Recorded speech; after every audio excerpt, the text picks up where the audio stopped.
ಪ್ರತಿ ಅಣುವಿನಲ್ಲಿಯೂ ಚಲಿಸುತ್ತಿರುವ ಗುಪ್ತ ಚೇತನವೇ, ಪ್ರತಿ ಪ್ರಾಣಿಯಲ್ಲಿಯೂ ಬೆಳಗುತ್ತಿರುವ ಗುಪ್ತ ಜ್ಯೋತಿಯೇ, ಎಲ್ಲವನ್ನೂ ಒಂದನ್ನಾಗಿ ಸೇರಿಸಿರುವ ಗುಪ್ತ ಪ್ರೇಮವೇ, ನಿನ್ನೊಡನೆ ಒಂದಾಗಿಹನೆಂದು ತಿಳಿದಿರುವ ಪ್ರತಿಯೊಬ್ಬನು ಆ ಕಾರಣದಿಂದಲೇ ಇತರರೊಂದಿಗೂ ತನ್ನ ಐಕ್ಯತೆಯನ್ನರಿಯಲಿ. ಸಹೋದರ ಸಹೋದರಿಯರೇ, ಮತ್ತೊಮ್ಮೆ ತಮಗೆಲ್ಲರಿಗೂ ಆದರವಾದ ಸ್ವಾಗತವನ್ನು ಕೋರ್ತಾ ಇದ್ದೇನೆ. ಇಂದಿನ ಉಪನ್ಯಾಸಕರು ಬೆಳಗಾವಿ ಜಿಲ್ಲೆಯ ಸೋದರಿ ಗೌರಿ ದಿವಟರ್ ಅವರು. ಇವರ ಹೊಸದಾಗಿ ಫಸ್ಟ್ ಟೈಮ್ ಇಲ್ಲಿ ನಮ್ಮ ಆನ್ಲೈನ್ ಅಲ್ಲಿ ಕಾರ್ಯಕ್ರಮ ಮಾಡ್ತಾರೆ. ಅವರ ಪರಿಚಯ ಮಾಡಿಕೊಡೋದು ತುಂಬಾ ಸಂತೋಷವಾಗುತ್ತೆ. ಸೋದರಿ ಗೌರಿ ದಿವಟರ್ ಅವರು ಕಾಮರ್ಸ್ ನಲ್ಲಿ ಪದವೀಧರೆಯಾಗಿದ್ದು ಬೆಳಗಾವಿನ ಪ್ರಖ್ಯಾತ ಗೋಗಟೆ ಕಾಲೇಜಿನಲ್ಲಿ 5 ವರ್ಷ ಕಾಲ ಅಧ್ಯಾಪಕಿಯಾಗಿ ಸೇವೆ ಸಲ್ಲಿಸಿದ್ದಾರೆ. ಪ್ರಸ್ತುತ ಬೆಳಗಾಂ ಬ್ರಹ್ಮಜ್ಞಾನ ಸಮಾಜದ ಕಾರ್ಯದರ್ಶಿಯಾಗಿ ಸೇವೆ ಸಲ್ಲಿಸುತ್ತಾ ಅದರ ಉದಯೋನ್ಮುಖ ಬೆಳವಣಿಗೆಗಾಗಿ ತುಂಬಾ ಶ್ರಮ ವಹಿಸ್ತಾ ಇದ್ದಾರೆ. ವಿಷ್ಣು ಸಹಸ್ರನಾಮ ಭಗವದ್ಗೀತೆಯ ಶ್ಲೋಕಗಳನ್ನು ಅರ್ಥ ಸಹಿತ ವಿವರಿಸಿ ಎಲ್ಲ ಜನರಿಗೆ ಮನಮುಟ್ಟುವಂತೆ ತಿಳಿಸಿಕೊಳ್ಳುವುದು ಇವರ ಹವ್ಯಾಸ ಎನ್ನಬಹುದು.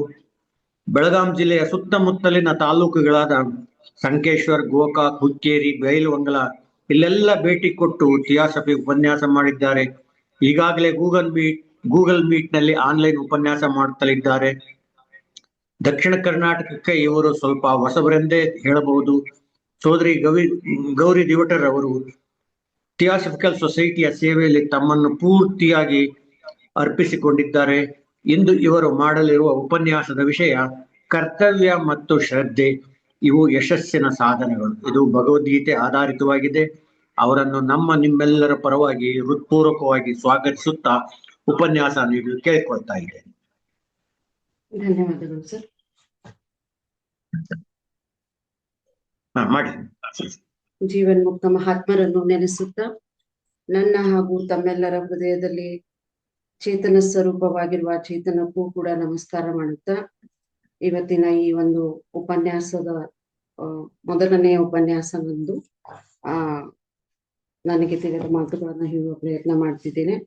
ಹಾಗೆ KTF ನ ಎಲ್ಲ ಸಹೋದರ ಸಹೋದರಿಯರಿಗೂ ಕೂಡ ಈ ಒಂದು ಅವಕಾಶ ಕೊಟ್ಟಿದ್ದಕ್ಕಾಗಿ ಧನ್ಯವಾದವನ್ನ ಹೇಳ್ತಾ, ಈ ನನಗೆ ಗೊತ್ತಿರುವಂತಹ ಕರ್ತವ್ಯ, ಶ್ರದ್ಧೆ, ಯಶಸ್ಸಿಗೆ ಸಾಧನಗಳು, ಇದು ಭಗವದ್ಗೀತೆಯ 2ನೆಯ ಅಧ್ಯಾಯ ಸಾಂಖ್ಯ ಯೋಗದ ಒಂದು ಸಾರವನ್ನ ನನಗೆ ತಿಳಿದ ಮಟ್ಟಿಗೆ, ನನ್ನ ಜ್ಞಾನಕ್ಕೆ ಆ ಕೃಷ್ಣ ಹೇಳುವ ಮಟ್ಟಕ್ಕೆ ಇದನ್ನ ಹೇಳುವ ಪ್ರಯತ್ನವನ್ನ ಮಾಡ್ತೇನೆ.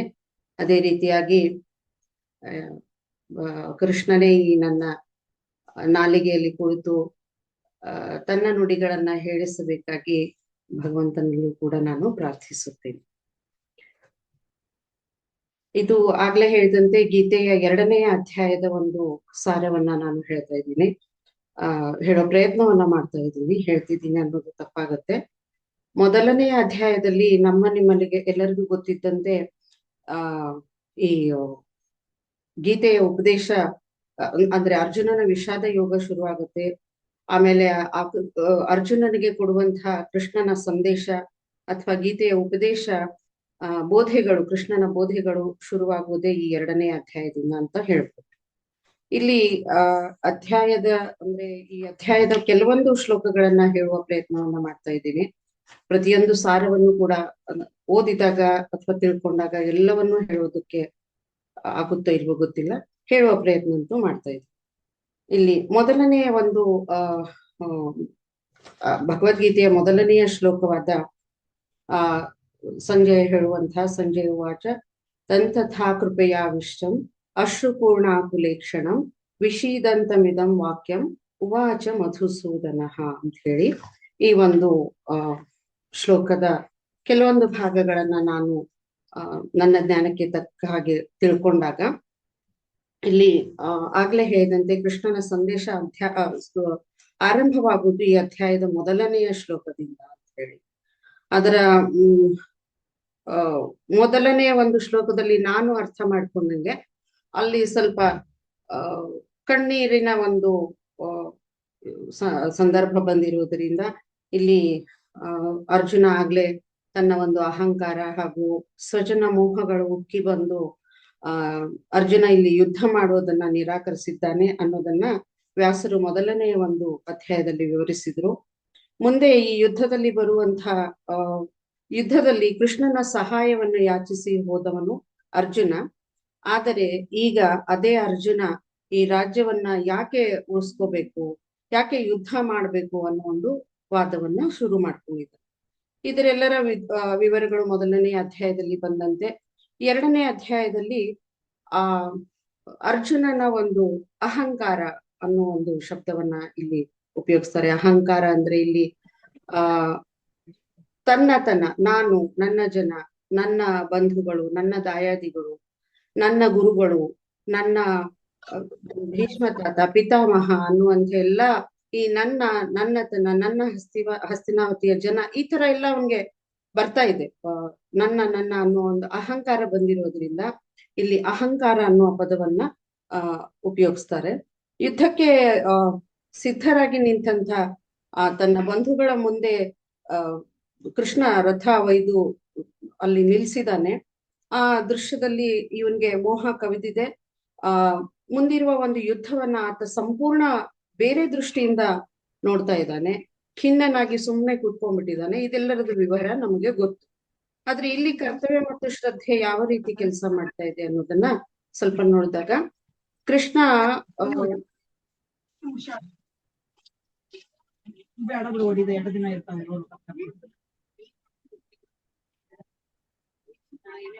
ಇಲ್ಲಿ ಖಿನ್ನನಾದಂತಹ ಅರ್ಜುನ ಡಿಸ್ಟರ್ಬ್ ಆಗ್ತಾ ಇದೆ ಸರ್.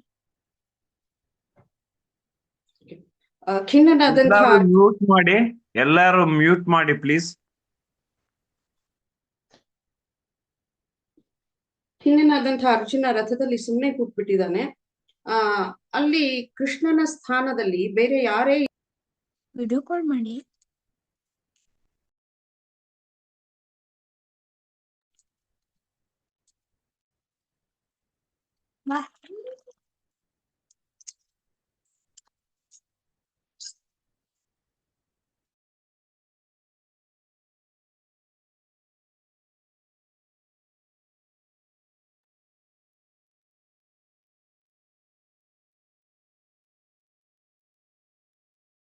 ಮೇಡಮ್ ನೀವು ಮಾತಾಡಿ.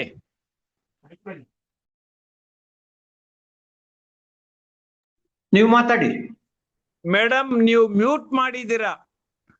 Madam Gauri director madam mute ಮಾಡಿದ್ದೀರಾ ನೀವು. ಓಪನ್ ಮಾಡ್ಕೊಳ್ಳಿ. ಕೇಳಿಸ್ತಾ ಇದೆಯಾ ಸರ್? ಕೇಳಿಸ್ತಾ ಇದೆ, ಈಗ ಕೇಳಿಸ್ತಾ ಇದೆ. ಅರ್ಜುನ್ ಈಗ ಕೃಷ್ಣನ ಸ್ಥಾನದಲ್ಲಿ ಬೇರೆ ಯಾರೇ ಇದ್ರು ಕೂಡ ಖಂಡಿತವಾಗ್ಲೂ ಅವರು ಸಿಟ್ಟು ಮಾಡ್ಕೋತಿದ್ರು ಅಥವಾ ಕೆರಳ್ತಿದ್ರು. ಆದ್ರೆ ಇಲ್ಲಿ ಕೃಷ್ಣ ಯೋಗೀಶ್ವರ, ಆತನ ಒಂದು ಅವತಾರ ಅಥವಾ ಆತನ ಹುಟ್ಟು ಆಗಿದ್ದೇ ಬೇರೆ ಒಂದು ಮುಖ್ಯವಾದ ಉದ್ದೇಶಕ್ಕಾಗಿ. ಅಲ್ಲಿ ಅವನ ಬದುಕಿಗೆ ಒಂದು ಉದ್ದೇಶ ಇದೆ. ಆ ಉದ್ದೇಶ ಶಿಷ್ಟರ ಒಂದು ರಕ್ಷಣೆ ಹಾಗೂ ಅನಿಷ್ಟತೆಯ ನಿವಾರಣೆಗಾಗಿ ಅಂತ ಹೇಳಿ. ಇಲ್ಲಿ ಖಂಡಿತವಾಗಿಯೂ ಕೃಷ್ಣ ತನ್ನ ಕರ್ತವ್ಯವನ್ನ ಅತ್ಯಂತ ಪ್ರಜ್ಞಾಪೂರ್ವಕವಾಗಿ ಮಾಡ್ಲೇಬೇಕಾಗಿದೆ.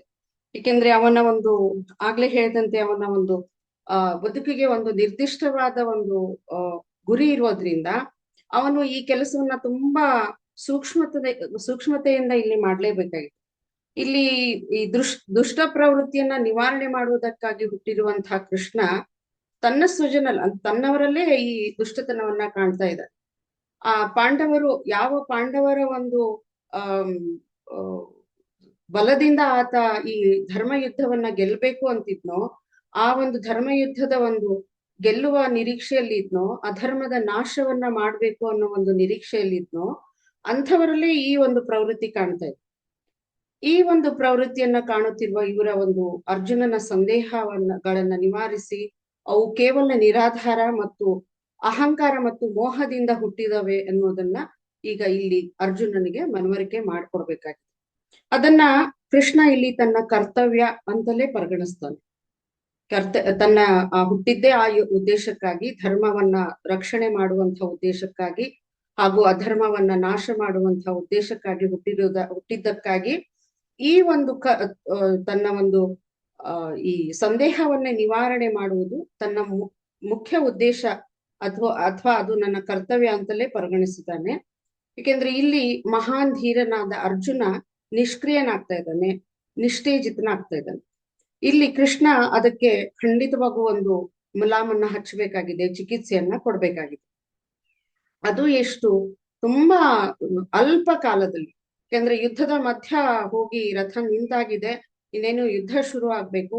ಅಂಥ ಸಂದರ್ಭದಲ್ಲಿ ಅರ್ಜುನನ ಈ ಒಂದು ಖಿನ್ನತೆಗೆ ಅತಿ ಶೀಘ್ರವಾಗಿ ಆತ ಒಂದು ಔಷಧಿಯನ್ನ ಕೊಡ್ಲೇಬೇಕಾಗಿದೆ. ಯಾಕೆಂದ್ರೆ ಅರ್ಜುನ ಮತ್ತೆ ಎದ್ ನಿಲ್ಬೇಕಾಗಿದೆ, ತನ್ನ ಎಲ್ಲ ಶಕ್ತಿಯನ್ನ ಬಳಸ್ಕೊಂಡು ಶತ್ರುಗಳ ಜೊತೆಗೆ ಹೋರಾಡಬೇಕಾಗಿದೆ. ಹೀಗಾಗಿ ಈ ದೈಹಿಕ ಇಲ್ಲಿ ಒಂದು ನಾವು ಗಮನಿಸ್ಬೇಕಾದದ್ದು, ದೈಹಿಕವಾಗಿ ಯಾವುದೇ ಒಂದು ರೋಗವಾದ್ರೂ ಕೂಡ ಅದಕ್ಕೆ ನಾವು ಒಂದು ಔಷಧಿಯನ್ನ ಕೊಡಬಹುದು. ಒಂದು ರೋಗ ನಿರೋಧಕ ಅಥವಾ ರೋಗ ನಿವಾರಕ ಒಂದು ಏನೋ ಕೊಟ್ಟು ಅದನ್ನ ಶೀಘ್ರವಾಗಿ ಗುಣ ಮಾಡಬಹುದು. ಆದ್ರೆ ಇಲ್ಲಿ ಅರ್ಜುನಿಗೆ ಆಗಿರೋದು ಮಾನಸಿಕವಾದ ಕಾಯಿಲೆ. ತನ್ನ ಮೋಹ ಅಹಂಕಾರದಿಂದ, ಸ್ವಜನ ಒಂದು ಪ್ರೀತಿಯಿಂದ ಆಗಿರುವಂತಹ ಈ ರೋಗಕ್ಕೆ ಅತಿ ಶೀಘ್ರವಾಗಿ ಒಬ್ಬ ಒಳ್ಳೆ ಮನೋವಿಜ್ಞಾನಿಯಾಗಿ ಕೃಷ್ಣ ಇಲ್ಲಿ ಔಷಧಿಯನ್ನ ಕೊಡ್ಬೇಕಾಗಿದೆ. ಅದನ್ನ ಈ ಯೋಗೀಶ್ವರ ಬಹಳ ಬೇಗ ಕಂಡು ಹಿಡಿತಾನೆ. ಅದನ್ನ ಬುಡ ಸಮೇತ ಕಿತ್ತು ಹಾಕಬೇಕು ಅನ್ನೋದನ್ನ ಕಂಡ್ಕೋತಾನೆ. ಯಾಕಂದ್ರೆ ಮಾನಸಿಕ ದೌರ್ಬಲ್ಯ ಅಥವಾ ಶಿಥಿಲತೆಗಳ ಶೀಘ್ರ ಪರಿಹಾರ ಅಂದ್ರೆ ಅದರ ಒಂದು ಮೂಲ ಕಾರಣವನ್ನ ಕಂಡು ಹಿಡಿಬೇಕು ಹಾಗೂ ಅದನ್ನ ಬುಡ ಸಮೇತವಾಗಿ ಕಿತ್ತು ಹಾಕ್ಬೇಕು ಅನ್ನೋದು ಕೃಷ್ಣನಿಗೆ ಸರಿಯಾಗಿ ತಿಳಿದಿತ್ತು. ಹೀಗಾಗಿ ಆ ರೋಗದ ಮೂಲವನ್ನೇ ಕಿತ್ತು ಹಾಕಿದ್ಮೇಲೆ ರೋಗ ತಂತಾನೆ ವಾಸಿ ಆಗುತ್ತೆ ಅನ್ನೋದು ಕೃಷ್ಣನಿಗೆ ತುಂಬಾ ಚೆನ್ನಾಗಿ ಗೊತ್ತಿತ್ತು. ಹೀಗಾಗಿ ಈ ಒಂದು ತನ್ನ ಈ ಹುಟ್ಟಿನ ಉದ್ದೇಶಕ್ಕಾಗಿ ಇರುವ ಕರ್ತವ್ಯವನ್ನ ಮಾಡ್ತಾ ಹೋಗ್ತಾನೆ. ಇದು ಎಲ್ಲೋ ಒಂದು ಸಹಜವಾಗಿ ಈಗಿನ ಒಂದು ನಮ್ಮ ಲೈಫ್ಗೂ ಕೂಡ ಇದು ಅಪ್ಲೈ ಆಗುತ್ತೆ ಅನ್ಕೋತೀನಿ ನಾನು. ಯಾಕಂದ್ರೆ ಮಕ್ಕಳಲ್ಲಿ ಕಂಡು ಬರುತ್ತಿರುವ ಖಿನ್ನತೆಗೆ ತಂದೆ ತಾಯಿಗಳು ಈ ಒಂದು ಔಷಧಿಯನ್ನ ಕೊಡ್ಲೇಬೇಕು ಅನ್ನೋದು, ಆ ಮುಖಾಂತರ ನಮ್ಮ ಮಕ್ಕಳಿಗೆ ನಾವು ನಮ್ಮ ಕರ್ತವ್ಯವನ್ನ ಮಾಡ್ಬೇಕನ್ನೋದು ಕೂಡ ನನ್ಗೆಲ್ಲೋ ಒಂದು ವಿಚಾರ ಇದನ್ನ ಓದಿದಾಗ ಹೊಡಿತಾ ಹೋಯ್ತು.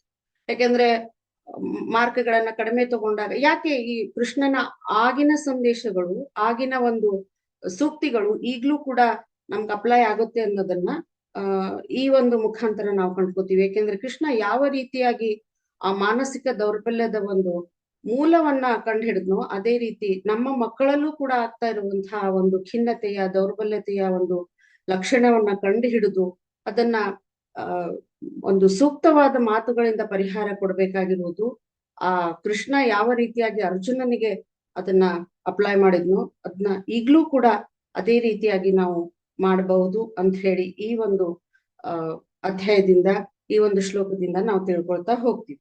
ಯಾಕಂದ್ರೆ ಇಲ್ಲಿ ಅರ್ಜುನನ ಮನಸ್ಥಿತಿ ತುಂಬಾ ದಯನೀಯವಾಗಿದೆ. ಅವನ ಮನಸ್ಸಿನ ಪೂರ್ತ ಹೇಡಿತನ ಆವರಿಸ್ಕೊಂಡಿದೆ.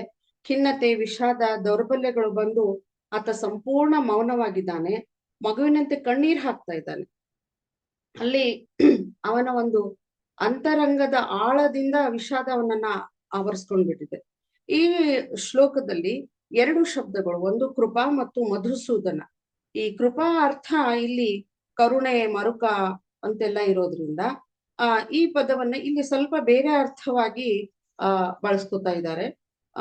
ಈ ಪದವನ್ನ ಸಂಪೂರ್ಣವಾಗಿ ಕೃಪೆ ಎಂದರೆ ದೌರ್ಬಲ್ಯ ಮತ್ತು ಕಸಿವಿಸಿಗೊಂಡ ಮನಸ್ಸಿನ ಸ್ಥಿತಿ, ಕಾತುರತೆ, ಮಾನಸಿಕ ಸಂಕಟ ಎಂದು ಅರ್ಥ ಅಂತ ಹೇಳಿ ಇಲ್ಲಿ ಹೇಳ್ತಾ ಇದ್ದಾರೆ.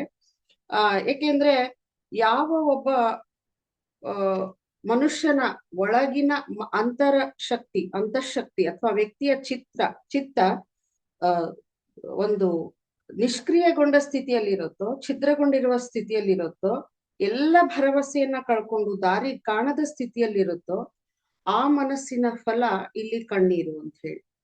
ಯಾಕೆಂದ್ರೆ ಕಣ್ಣೀರು ಬರೋದು ಸಾಮಾನ್ಯವಾಗಿ ಆಗ್ಲೇನೆ, ಒಂದು ನಾವು ಸಂಪೂರ್ಣವಾಗಿ ಒಳಗಿಂದ ಕುಸಿದು ಹೋಗಿರ್ತೇವೆ ಅಥವಾ ನಮ್ಮ ಚಿತ್ತ ಸಂಪೂರ್ಣವಾಗಿ ನಿಷ್ಕ್ರಿಯಗೊಂಡಿರುತ್ತೆ. ಆಗ ಇನ್ನೂ ಒಂದು ಅರ್ಥದಲ್ಲಿ ಇಲ್ಲಿ ಒಬ್ಬ ಎದುರಾಳಿ ನನಗಿಂತ ಬಲಾಢ್ಯ ಅಥವಾ ಆ ಸಮಸ್ಯೆ ನನಗಿಂತ ಬಲಾಢ್ಯವಾದುದು, ಅದರಿಂದ ಆ ಸಮಸ್ಯೆಗೆ ಅಥವಾ ಆ ಬಲಾಢ್ಯ ಸಮಸ್ಯೆಗೆ, ಆ ಬಲಾಢ್ಯ ವ್ಯಕ್ತಿಗೆ ಯಾವುದೇ ರೀತಿಯ ಒಂದು ಆ ಉಪಾಯ ಅಥವಾ ಏನನ್ನೂ ನನ್ ಮಾಡಕ್ ಆಗಲ್ಲ ಅಂದಾಗ ಕಣ್ಣೀರು ಬರೋದು ಸಹಜ. ಅರ್ಜುನ, ನಾವು ಕೂಡ ಇಲ್ಲಿ ಎಷ್ಟೋ ಸರ್ತಿ ಈ ಒಂದು ಸ್ಥಿತಿಯಲ್ಲಿ ಇರ್ತೇವೆ. ಮುಂದಿರುವ ಒಂದು ಸಮಸ್ಯೆ ತುಂಬಾ ದೊಡ್ಡದು ಅಂತ ತಿಳ್ಕೊಂಡು ಆಗ ನಮಗೆ ಕಣ್ಣೀರು ಬರೋದು ನಾವು ಬಹಳ ಸಲ ನೋಡ್ಕೊಂಡಿದೀವಿ. ಇಲ್ಲಿ ಕೃಷ್ಣ ಮತ್ತು ಅರ್ಜುನನ ಮಧ್ಯೆ ಕೂಡ ಅದೇ ಆಗ್ತಾ ಇದೆ. ಅರ್ಜುನನ ಕಣ್ಣೀರು ಇಲ್ಲಿ ಆತನ ಒಂದು ಮನಃಶಕ್ತಿ ಹಾಗೂ ಸ್ಥೈರ್ಯವನ್ನ ನಾಶಪಡಿಸಿದೆ, ಹಾಗೂ ಅವನ ವಿಚಾರ ಶಕ್ತಿಯನ್ನ ಕುಂಠಿತಗೊಳಿಸ್ತಾ ಇದೆ. ಇಲ್ಲಿ ಸಂಪೂರ್ಣ ಆತ ಭರವಸೆಗಳನ್ನ ಕಳ್ಕೊಂಡಿದ್ದಾನೆ, ವಿಚಾರ ಶಕ್ತಿಗಳನ್ನ ಕಳ್ಕೊಂಡಿದ್ದಾನೆ, ಹಾಗೂ ಆ ಅಹಂಕಾರಗಳು ಮತ್ತು ಅಹಂಕಾರ ಚಿತ್ತಗಳು ಅವನ ಮನಸ್ಸು ಮತ್ತು ಬುದ್ಧಿಯನ್ನ ಆಕ್ರಮಿಸಿಕೊಂಡಿರುವುದು ಇಲ್ಲಿ ಈ ಕಣ್ಣೀರಿನ ಸಂಕೇತವಾಗ್ತಾ ಇದೆ. ಆತ ಸಂಪೂರ್ಣವಾಗಿ ಭರವಸೆನ ಕಳ್ಕೊಂಡಿದ್ದಾನೆ. ಅಹಂಕಾರ ಚಿತ್ತ ಅವನ ಮನಸ್ಸು ಮತ್ತು ಬುದ್ಧಿಯನ್ನ ಆಕ್ರಮಿಸಿಕೊಂಡಿದೆ. ಆದರೆ ಇಲ್ಲಿ ಗಮನಿಸಬೇಕಾದಂತಹ ಒಂದು ವಿಷಯ ಅಂದ್ರೆ, ಅರ್ಜುನ ಸಾಮಾನ್ಯ ಅಲ್ಲ. ಅರ್ಜುನ ಒಬ್ಬ ಶ್ರೇಷ್ಠ ಬಿಲ್ಲುಗಾರ, ಧೀರ, ಸ್ಥಿರ ಮನಸ್ಸಿನವನು. ಹಾಗಿದ್ರೆ ಈ ಅರ್ಜುನನಲ್ಲಿ ಈ ನಿಷ್ಕ್ರಿಯತೆ ಯಾಕೆ ಬಂದಿದೆ? ಆತ ಯಾಕೆ ಈ ಒಂದು ಖಿನ್ನತೆಯನ್ನ ಅನುಭವಿಸ್ತಾ ಇದ್ದಾನೆ, ಈ ದೌರ್ಬಲ್ಯವನ್ನ ಅನುಭವಿಸ್ತಾ ಇದ್ದಾನೆ? ಯಾಕೆಂದ್ರೆ ಅವನಲ್ಲಿ ಒಂದು ನಾವು ಇಲ್ಲಿ ಗಮನಿಸ್ಬೇಕಾದದ್ದು ಶ್ರದ್ಧಾಹೀನತೆ ಹಾಗೂ ಒಂದು ಮೋಹ ಅಂತ ಹೇಳ್ಬೋದು. ಅವನು ಶ್ರದ್ಧೆಯನ್ನ ಕಳ್ಕೊಂಡಿದ್ದಾನೆ. ಯಾರಲ್ಲಿ ಶ್ರದ್ಧೆಯನ್ನ ಕಳ್ಕೊಂಡಿದ್ದಾನೆ? ಯಾವುದರ ಮೇಲೆ ಆತ ಶ್ರದ್ಧೆಯನ್ನ ಕಳ್ಕೊಂಡಿದ್ದಾನೆ? ಆತ ಪೂರ್ತಿ ಆತ್ಮವಿಶ್ವಾಸವನ್ನು ಯಾಕೆ ಈ ರೀತಿಯಾಗಿ ಕಳ್ಕೊಂಡ? ಯಾವುದರಲ್ಲಿ ಆತ ಒಂದು ಭರವಸೆಯನ್ನೇ ಕಳ್ಕೊಂಡಂತಹ ನಿಷ್ಕ್ರಿಯ ವ್ಯಕ್ತಿಯಾದ? ಇಲ್ಲಿ ಆತ ತನ್ನ ಗುರುವಿನ ಮೇಲೆ ಒಂದು ಭರವಸೆಯನ್ನ ಕಳ್ಕೊಂಡಿದ್ದ, ಆ ಮಹಾ ಚೈತನ್ಯದ ಮೇಲೆ ಒಂದು ಭರವಸೆಯನ್ನ ಕಳ್ಕೊಂಡಿದ್ದನು. ಹೀಗಾಗಿ ಯಾರು ಗುರುವಿನ ಮೇಲೆ ಒಂದು ಶ್ರದ್ಧೆಯನ್ನ ಅಥವಾ ಅಪನಂಬಿಕೆಯನ್ನ ಇಡ್ತಾರೋ ಅವರು ಈ ಆತ್ಮವಿಶ್ವಾಸವನ್ನ ಬಹುಬೇಗ ಕಳ್ಕೊತಾರೆ. ಇದು ನಮ್ಮ ಥಿಯೋಸಫಿಯ ಒಂದು ಒಳ್ಳೆಯ ಪುಸ್ತಕ ಶಿಷ್ಯತ್ವದ ಮಾರ್ಗದಲ್ಲೂ ಕೂಡ ಇದನ್ನ ನಾವು ಓದ್ತೀವಿ. ಯಾಕಂದ್ರೆ ಇಲ್ಲಿ ಕೂಡ ಹೇಳ್ತಾರೆ, ಭಗವಂತ ಅಥವಾ ಗುರುವಿನ ಮೇಲೆ ಶ್ರದ್ಧೆ ಇಲ್ಲದವರು ಅಥವಾ ಈ ಕರ್ಮ ಸಿದ್ಧಾಂತ ಮತ್ತು ಪುನರ್ಜನ್ಮಗಳ ಮೇಲೆ ನಂಬಿಕೆ ಇಲ್ಲದವರು ಮುಂದಿನ ಹಂತಕ್ಕೆ ಹೋಗಲಾರರು ಅನ್ನೋದನ್ನ ನಾವು ಈ ನಮ್ಮ ಥಿಯೋಸಫಿ ವಾಂಗ್ಮಯ ಪುಸ್ತಕವಾದ ಒಂದು ಶಿಷ್ಯತ್ವ ಮಾರ್ಗದಲ್ಲೂ ಕೂಡ ಇದನ್ನು ನಾವು ಓದ್ತೀವಿ. ಇಲ್ಲಿ ಎರಡನೇದಾಗಿ ಬರೋದು ಮಧುಸೂದನ. ಮಧುಸೂದನ ಅನ್ನೋದು ಮತ್ತೊಂದು ಕೃಷ್ಣನಿಗೆ ಇಲ್ಲಿ ಒಂದು ಹೆಸರನ್ನ ಉಪಯೋಗಿಸ್ತಾರೆ. ಸಾಮಾನ್ಯವಾಗಿ ನಿಮ್ಮೆಲ್ಲರಿಗೂ ಗೊತ್ತಿರೋ ಹಾಗೆ ಮಧುಸೂದನ, ಮಧು ಎಂಬ ಒಬ್ಬ ರಾಕ್ಷಸನನ್ನ ಆತ ಕೊಂದವ, ಹೀಗಾಗಿ ಆತ ಮಧುಸೂದನ. ಇಲ್ಲಿ ಮಧು ಈ ಒಂದು ಶಬ್ದಕ್ಕೆ ಇನ್ನೊಂದು ಅರ್ಥವೂ ಕೂಡ ಇದೆ. ಮಧು ಎಂದರೆ ಇಲ್ಲಿ ಜೇನು ಅಂತ ಹೇಳಿ. ಆ ಜೇನಿನಂತ ಒಂದು ಸಿಹಿ ಮಾತುಗಳನ್ನ ಮಾತಾಡಿ ಕೃಷ್ಣ ಪರಮಾತ್ಮ ಇಲ್ಲಿ ಅರ್ಜುನನ ಒಂದು ಮಾನಸಿಕ ಸ್ಥೈರ್ಯವನ್ನ ಎಬ್ಬಿಸ್ತಾ ಇದ್ದಾನೆ, ಅಂದ್ರೆ ಜಾಸ್ತಿ ಮಾಡ್ತಾ ಇದ್ದಾನೆ ಅವನು. ಯಾಕೆಂದ್ರೆ ಈ ಒಂದು ಖಿನ್ನತೆಗೆ ಒಳಗಾದಂಥವನು ಯುದ್ಧ ಭೂಮಿಯ ಮಧ್ಯೆ ಹೋಗಿ ನಾನು ಯುದ್ಧ ಮಾಡುವುದಿಲ್ಲ, ಇವರೆಲ್ಲ ನನ್ನವರು ಅಂತ ಹೇಳಿದವಾಗ ಎಂಥವರಾದ್ರೂ ಒಂದು ಸಿಕ್ ಮಾಡ್ಕೊಂಡು ಅಥವಾ ಕೆರಳಿ ಏನೋ ಅಂದು ಬೈದು ಸರಿ ನಾನು ಹೋಗ್ತೀನಿ ದ್ವಾರಕೆಗೆ ಅಂತ ಹೋಗಬಹುದಿತ್ತು. ಆದ್ರೆ ಇಲ್ಲಿ ಕರ್ತವ್ಯ ಅವನನ್ನ ಎಚ್ಚರಿಸ್ತಾ ಇದೆ. ಯಾವ ಕರ್ತವ್ಯ? ಧರ್ಮದ ಮೇಲೆ ಒಂದು ಪ್ರತಿಷ್ಠಾಪನೆಯನ್ನ ಮಾಡುವಂತ ಕರ್ತವ್ಯ ಕೃಷ್ಣನನ್ನ ಎಚ್ಚರಿಸ್ತಾ ಇದೆ. ಹಾಗಾಗಿ ಆತ ಏನ್ ಮಾಡ್ತಾನೆ, ತನ್ನ ಒಂದು ಮೃದು ಮಧುರ ಮಾತುಗಳಿಂದ ಆ ನೊಂದ ಹೃದಯವನ್ನ ಸರಿಪಡಿಸುವ ಪ್ರಯತ್ನವನ್ನ ಮಾಡ್ತಾ ಇದೆ. ಆ ಮಾತುಗಳು ಖಂಡಿತವಾಗಿಯೂ ಒಂದು ಪರಿಹಾರ ನೀಡುವ, ನೆಮ್ಮದಿಯ ನೀಡುವ ಕೆಲಸವನ್ನ ಔಷಧಿಯಾಗಿ ಇಲ್ಲಿ ಮಾಡ್ತಾ ಇದ್ದಾವೆ. ಸಂಪೂರ್ಣವಾಗಿ ಜಿಗುಪ್ಸೆ ಹೊಂದಿದ್ದ ಮತ್ತು ಮಾನಸಿಕವಾಗಿ ತೊಳಲಾಡುತ್ತಿದ್ದ ವ್ಯಕ್ತಿಯ ಜೊತೆಗೆ ಹೇಗೆ ನಡ್ಕೋಬೇಕು ಅನ್ನೋದನ್ನ ಇಲ್ಲಿ ನಾವು ಕಾಣ್ಕೋತೀವಿ. ಯಾಕೆಂದ್ರೆ ಅಪ್ಲೈ ಮಾಡೋದು ಈ ಒಂದು ಭಗವದ್ಗೀತೆಯ ಪ್ರತಿ ನುಡಿಗಳು, ಪ್ರತಿ ಶ್ಲೋಕಗಳು ಕೂಡ ಆಗಿಂದ ಹಿಡಿದು ಈಗಿನವರೆಗೂ ಸುಮಾರು ಎಷ್ಟೋ ವರ್ಷಗಳಾದ ಹೋದ್ರೂ ಕೂಡ ಅವು ಆಗ ಯಾವ ರೀತಿಯಾಗಿ ಆ ಸಂದರ್ಭಕ್ಕೆ ಅಪ್ಲೈ ಆಗ್ತಿದ್ವೋ ಅದೇ ರೀತಿ ಈಗಿನ ಸಂದರ್ಭಕ್ಕೂ ಕೂಡ ಅವು ಅದೇ ರೀತಿಯಾಗಿ ಅಪ್ಲೈ ಆಗ್ತವೆ ಅಂತ ಅನ್ಕೋತಿದ್ದೀನಿ. ಯಾಕೆಂದ್ರೆ ವ್ಯಕ್ತಿಗಳ ಜೊತೆಗೆ ಮಾತನಾಡುವ ಕಲೆ ಕೂಡ ಒಂದು ಅತ್ಯಂತ ಒಳ್ಳೆಯ ಒಂದು ಕಲೆ ಅಂತ ಹೇಳಿ ಅನ್ಕೋಬಹುದು ಇಲ್ಲಿ. ಹತಾಶೆಯಿಂದ ಖಿನ್ನತೆಯಿಂದ ಒಳಗಾದಂತಹ ಯಾವ ವ್ಯಕ್ತಿಗೂ ಕೂಡ ಜೋರಾಗಿ ಮಾತನಾಡದೆ ಆ ಒಂದು ಮೃದು ಮಧುರ ಮಾತುಗಳಿಂದ ಅವರನ್ನ ಖಂಡಿತವಾಗಿಯೂ ಅಲ್ಲಿ ಒಂದು ಪರಿಹಾರ ಕಂಡ್ಕೋತೀವಿ ಅಂತ ಹೇಳಿ. ಏಕೆಂದ್ರೆ ಇಲ್ಲಿ ಈ ರೀತಿಯಾಗಿ ಕೂಗಾಡೋದ್ರಿಂದ ಅವರ ಮಾನಸಿಕ ದೌರ್ಬಲ್ಯಗಳನ್ನ ನಾವು ಜಾಸ್ತಿ ಮಾಡ್ತೀವಿ ಹೊರತು ಕಡಿಮೆ ಮಾಡೋಕೆ ಆಗೋಲ್ಲ. ಯಾಕಂದ್ರೆ ಆಗ್ಲೇ ಅಲ್ಲಿ ಆ ವ್ಯಕ್ತಿ ನೋವಿನಿಂದ ಬಳಲ್ತಾ ಇದ್ದಾನೆ. ನೋವು ದೇಹಕ್ಕಾಗಿರೋ ನೋವಲ್ಲ, ದೇಹಕ್ಕಾಗಿರೋ ನೋವಿಗೆ ಮಲಾಮ್ ಹಚ್ಚಬಹುದು, ಆದ್ರೆ ಈತ ಬಳಲುತ್ತಾ ಇರೋದು ಮಾನಸಿಕವಾಗಿ. ಆ ದೌರ್ಬಲ್ಯದಿಂದ ಈತ ಬಳಲುತ್ತಾ ಇರೋದ್ರಿಂದ ಆ ಒಂದು ವ್ಯಕ್ತಿಗೆ ಒಂದು ಮೃದು ಮಧುರ ಮಾತುಗಳಿಂದ ಮಾತನಾಡಿದ್ರೆ ಮಾತ್ರ ಇಲ್ಲಿ ಪರಿಹಾರ ಸಿಗೋದು ಸಾಧ್ಯ ಅಂತ ಕೃಷ್ಣನಿಗೆ ಗೊತ್ತಿತ್ತು. ಆ ಒಂದು ಕರ್ತವ್ಯ, ತನ್ನ ಕರ್ತವ್ಯ ಏನು ಅನ್ನೋದು ಕೂಡ ಆತನಿಗೆ ಗೊತ್ತಿತ್ತು. ಹೀಗಾಗಿ ಆ ಕಾಲದಲ್ಲಿ ಬಳಸಿದ ಕಠಿಣ ಪದಗಳನ್ನ ಅಂತ ಹೇಳ್ತಾರೆ ಇಲ್ಲಿ.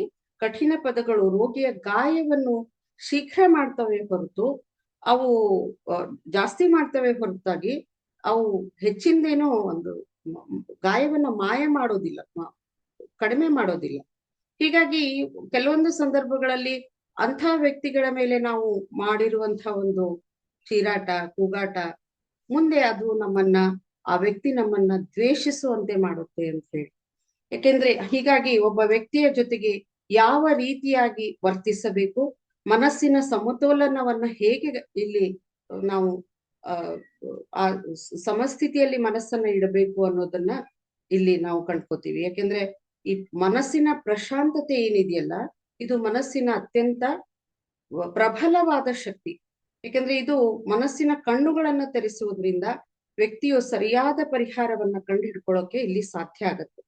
ಹೀಗಾಗಿ ಅರ್ಜುನನ ಈ ಹೇಡಿತನದ ನಡವಳಿಕೆಯನ್ನ ಕಂಡು ಕೂಗಾಡಿ ಅವನನ್ನ ತಲೆ ತಗ್ಗಿಸುವ ಬದಲು ಕೃಷ್ಣ ಸಂತೈಸುವ ಮತ್ತು ಹಿತವನ್ನು ಉಂಟು ಮಾಡುವಂತಹ ಹಿತಕರವಾದ ಔಷಧಿಯನ್ನ ಇಲ್ಲಿ ಕೊಡ್ತಾ ಹೋಗ್ತಾನೆ.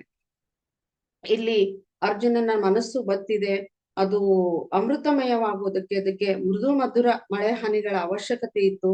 ಅದನ್ನ ಈ ಯೋಗೀಶ್ವರ ಮಾಡ್ತಾ ಹೋಗ್ತಾನೆ ಅಂತ ಹೇಳಿ ಅಲ್ಲಿ ಇಲ್ಲಿ ಮುಂದೆ ಒಂದು ಹತಾಶ ಸ್ಥಿತಿ, ಅರ್ಜುನನ ಹತಾಶ ಸ್ಥಿತಿಯಲ್ಲಿ ಆತನ ಕೈ ಬಿಡದೆ ಶೀಘ್ರ ಕಾರ್ಯಾಚರಣೆ ಮಾಡಿ ಆ ತುರ್ತು ಪರಿಸ್ಥಿತಿಯಲ್ಲಿ ಅವನ ಮೂರ್ಖತನಕ್ಕೆ ನಿಂದಿಸದೆ ಅಜ್ಞಾನದಿಂದ ಅವನ ಮನಸ್ಸಿನ ಮೇಲುಂಟಾಗಿದ್ದ ಗಾಯಗಳಿಗೆ ಶ್ರೀಕೃಷ್ಣ ಹಿತಕರವಾದ ಔಷಧಿಯನ್ನ ಹಚ್ಚೋಕೆ ಪ್ರಾರಂಭ ಮಾಡ್ತಾನೆ. ಇದು ನಮಗೂ ಕೂಡ ಎಲ್ಲಿ ನಮ್ಮ ಕರ್ತವ್ಯ ಇಲ್ಲಿ ನಮ್ಮ ಮಕ್ಕಳ ಜೊತೆಗೆ, ನಮ್ಮ ಹಿರಿಯರ ಜೊತೆಗೆ, ಎಷ್ಟೋ ಮನೆಗಳಲ್ಲಿ ಆಗ್ತಾ ಇರುವ ಒಂದು ಜಗಳಗಳಿಗೆ ಇದು ಖಂಡಿತವಾಗಿ ಇದು ನಮ್ಮ ಕರ್ತವ್ಯ. ಮಕ್ಕಳ ಪರವಾಗಿಯೂ ಕೂಡ ಹಾಗೂ ನಮ್ಮ ಗುರು ಹಿರಿಯರ ಪರವಾಗಿಯೂ ಕೂಡ ಇದು ನಮ್ಮ ಕರ್ತವ್ಯ. ಯಾಕೆಂದ್ರೆ ಇಲ್ಲಿ ಮುಖ್ಯವಾಗಿ ಈ ಕರ್ತವ್ಯ ಮತ್ತು ಶ್ರದ್ಧೆಗಳನ್ನೇ ಇಲ್ಲಿ ನಮ್ಮ ಯಶಸ್ಸಿನ ಸಾಧನಗಳು ಅಂತ ಕೃಷ್ಣ ಹೇಳ್ತಿರುವಾಗ, ಕೃಷ್ಣನ ಅರ್ಜುನನ ಜೊತೆಗಿರುವ ಆ ನಡವಳಿಕೆ ಹಾಗೂ ನಾವು ನಮ್ಮ ಒಂದು ಮನೆಯವರ ಜೊತೆಗೆ, ನಮ್ಮ ಮಕ್ಕಳ ಜೊತೆಗೆ, ನಮ್ಮ ಗುರು ಹಿರಿಯರ ಜೊತೆಗೆ, ವೃದ್ಧರ ಜೊತೆಗೆ ನಾವು ಆಡುವಂತಹ ಮಾತುಗಳು ಕೂಡ ನಮ್ಮ ಕರ್ತವ್ಯವನ್ನ ಇಲ್ಲಿ ಯಶಸ್ಸಿನ ಹಾದಿಗೆ ಕರ್ಕೊಂಡು ಹೋಗ್ತವೆ. ಅಂದ್ರೆ ನಮ್ಮ ಮಾತುಗಳು, ಆ ಮಾತುಗಳಲ್ಲೇ, ಮಾತನಾಡುವ ಒಂದು ವಿಧದಲ್ಲೇ ನಮ್ಮ ಕರ್ತವ್ಯ ಕೂಡ ಇದೆ ಅಂತ ಅನ್ಕೋತೀನಿ. ಯಾಕೆಂದ್ರೆ ಎಷ್ಟೋ ಮನೆಗಳಲ್ಲಿ ಜಗಳ ಪ್ರಾರಂಭ ಆಗೋದೇ ಮಾತುಗಳಿಂದ ಇರೋದ್ರಿಂದ ಇದು ಮೃದು ಮಧುರವಾದ ಮಾತುಗಳನ್ನ ಆಡುವುದು ಕೂಡ ನಮ್ಮ ಒಂದು ಮುಖ್ಯ ಕರ್ತವ್ಯ ಅಂತ ಹೇಳಿ ಕೃಷ್ಣ ಇಲ್ಲಿ ಜ್ಞಾಪಿಸ್ಕೊಡ್ತಾನೆ. ಆಮೇಲೆ ಮುಂದೆ ಕೃಷ್ಣ ಹೇಳ್ತಾನೆ ಇಲ್ಲಿ, ವಿಷಮ ಘಳಿಗೆಯಲ್ಲಿ ನಿನ್ನ ಮನಸ್ಸಿನಿಂದ ಹೊಗೆ ಏಕೆ ಏಳುತ್ತಿದೆ? ಇಲ್ಲಿ ಹೊಗೆ ಅಂದ್ರೆ ಕಣ್ಣೀರು. ಹೊಗೆ ಏಕೆ ಏಳುತ್ತಿದೆ? ಆರ್ಯರು ಯಾವತ್ತೂ ಆರ್ಯರೊಂದಿಗೆ ಹೀಗೆಂದೂ ಆಗುವುದಿಲ್ಲ. ಈ ದೌರ್ಬಲ್ಯ ಮತ್ತು ಹೇಡಿತನ ಎಂದೂ ಕ್ಷತ್ರಿಯನನ್ನು ಸ್ವರ್ಗಕ್ಕೆ ತೆಗೆದುಕೊಂಡು ಹೋಗುವುದಿಲ್ಲ. ಇದರಿಂದ ನಿನಗೆ ಎಷ್ಟು ಮಾತ್ರವೂ ಯಶಸ್ಸು ದೊರೆಯುವುದಿಲ್ಲ. ಇದು ಬರೀ ಅಪಖ್ಯಾತಿಯನ್ನೇ ತಂದುಕೊಡುತ್ತದೆ ಅಂತ ಹೇಳಿ. ಈ ಶ್ಲೋಕದಲ್ಲಿ ಒಂದು ಶಬ್ದವನ್ನ ನಾವು ಗಮನಿಸ್ಬೇಕು. ಕಶ್ಮಲ ಪದ ಒಂದು ಮುಖ್ಯ ಪ್ರಕ್ರಿಯೆಯನ್ನ ಇಲ್ಲಿ ವಿವರಿಸ್ತಾ ಇದೆ. ಕಶ್ಮಲ ಅಂದ್ರೆ ದೂಷಣೆ, ಹೊಲಸು, ಹೊಗೆ ಅಥವಾ ದುಷ್ಟತನ. ಇಲ್ಲಿ ಒಂದು ಎಕ್ಸಾಂಪಲ್ ಕೊಡ್ತಾ ಹೋಗ್ತಾರೆ. ಒಂದು ಹಸಿ ಕಟ್ಟಿಗೆ ಒಳಗಡೆ ಹಸಿಯಾಗಿ ಒದ್ದೆಯಾಗಿರುವ ಒಂದು ಕಟ್ಟಿಗೆಯನ್ನ ಬೆಂಕಿಯಲ್ಲಿ ಹಾಕಿದಾಗ ಅದು ಬೆಂಕಿಯನ್ನ ತೀವ್ರಗೊಳಿಸುವ ಬದಲಾಗಿ ಅದೇನ್ ಮಾಡ್ತಾ ಇದೆ, ಸುತ್ತಲೂ ಕುಳಿತಿರುವಂತಹ ಜನರ ಕಣ್ಣಲ್ಲಿ ಅದು ಹೊಗೆಯನ್ನ ಎಬ್ಬಿಸ್ತಾ ಇದೆ. ಯಾಕೆ ಈ ರೀತಿ ಆಗ್ತಾ ಇದೆ? ಅದೇ ಸೇಮ್ ಎಕ್ಸಾಂಪಲ್ ಇಲ್ಲಿ ನಮ್ಮ ಈ ಒಳಗಿರುವ ಚೇತನಕ್ಕೂ ಕೂಡ ಅಪ್ಲೈ ಆಗುತ್ತೆ. ನಮ್ಮಲ್ಲಿರುವ ಚೇತನವೆಂಬ ಅಗ್ನಿಗೆ ಇಂಧನವಾಗುವ ಚಿತ್ತ, ನಮ್ಮಲ್ಲಿರುವ ಚೇತನ, ಅದಕ್ಕೆ ಇಂಧನವಾಗ್ಬೇಕಾಗಿರೋದು ನಮ್ಮ ಚಿತ್ತ. ಆ ಚಿತ್ತವು ಹಸಿ ಕಟ್ಟಿಗೆಯಂತೆ ಹಸಿಯಾಗಿ ತರಬೇತಿ ಹೊಂದದೆ ದುರ್ಬಲವಾಗಿದ್ದಾಗ ಅದು ಒಳಗಿನ ಹೊಗೆಗೆ ಕಾರಣವಾಗಿ ವ್ಯಕ್ತಿಯ ಕಣ್ಣಲ್ಲಿ ನೀರು ಬರಿಸುತ್ತೆ.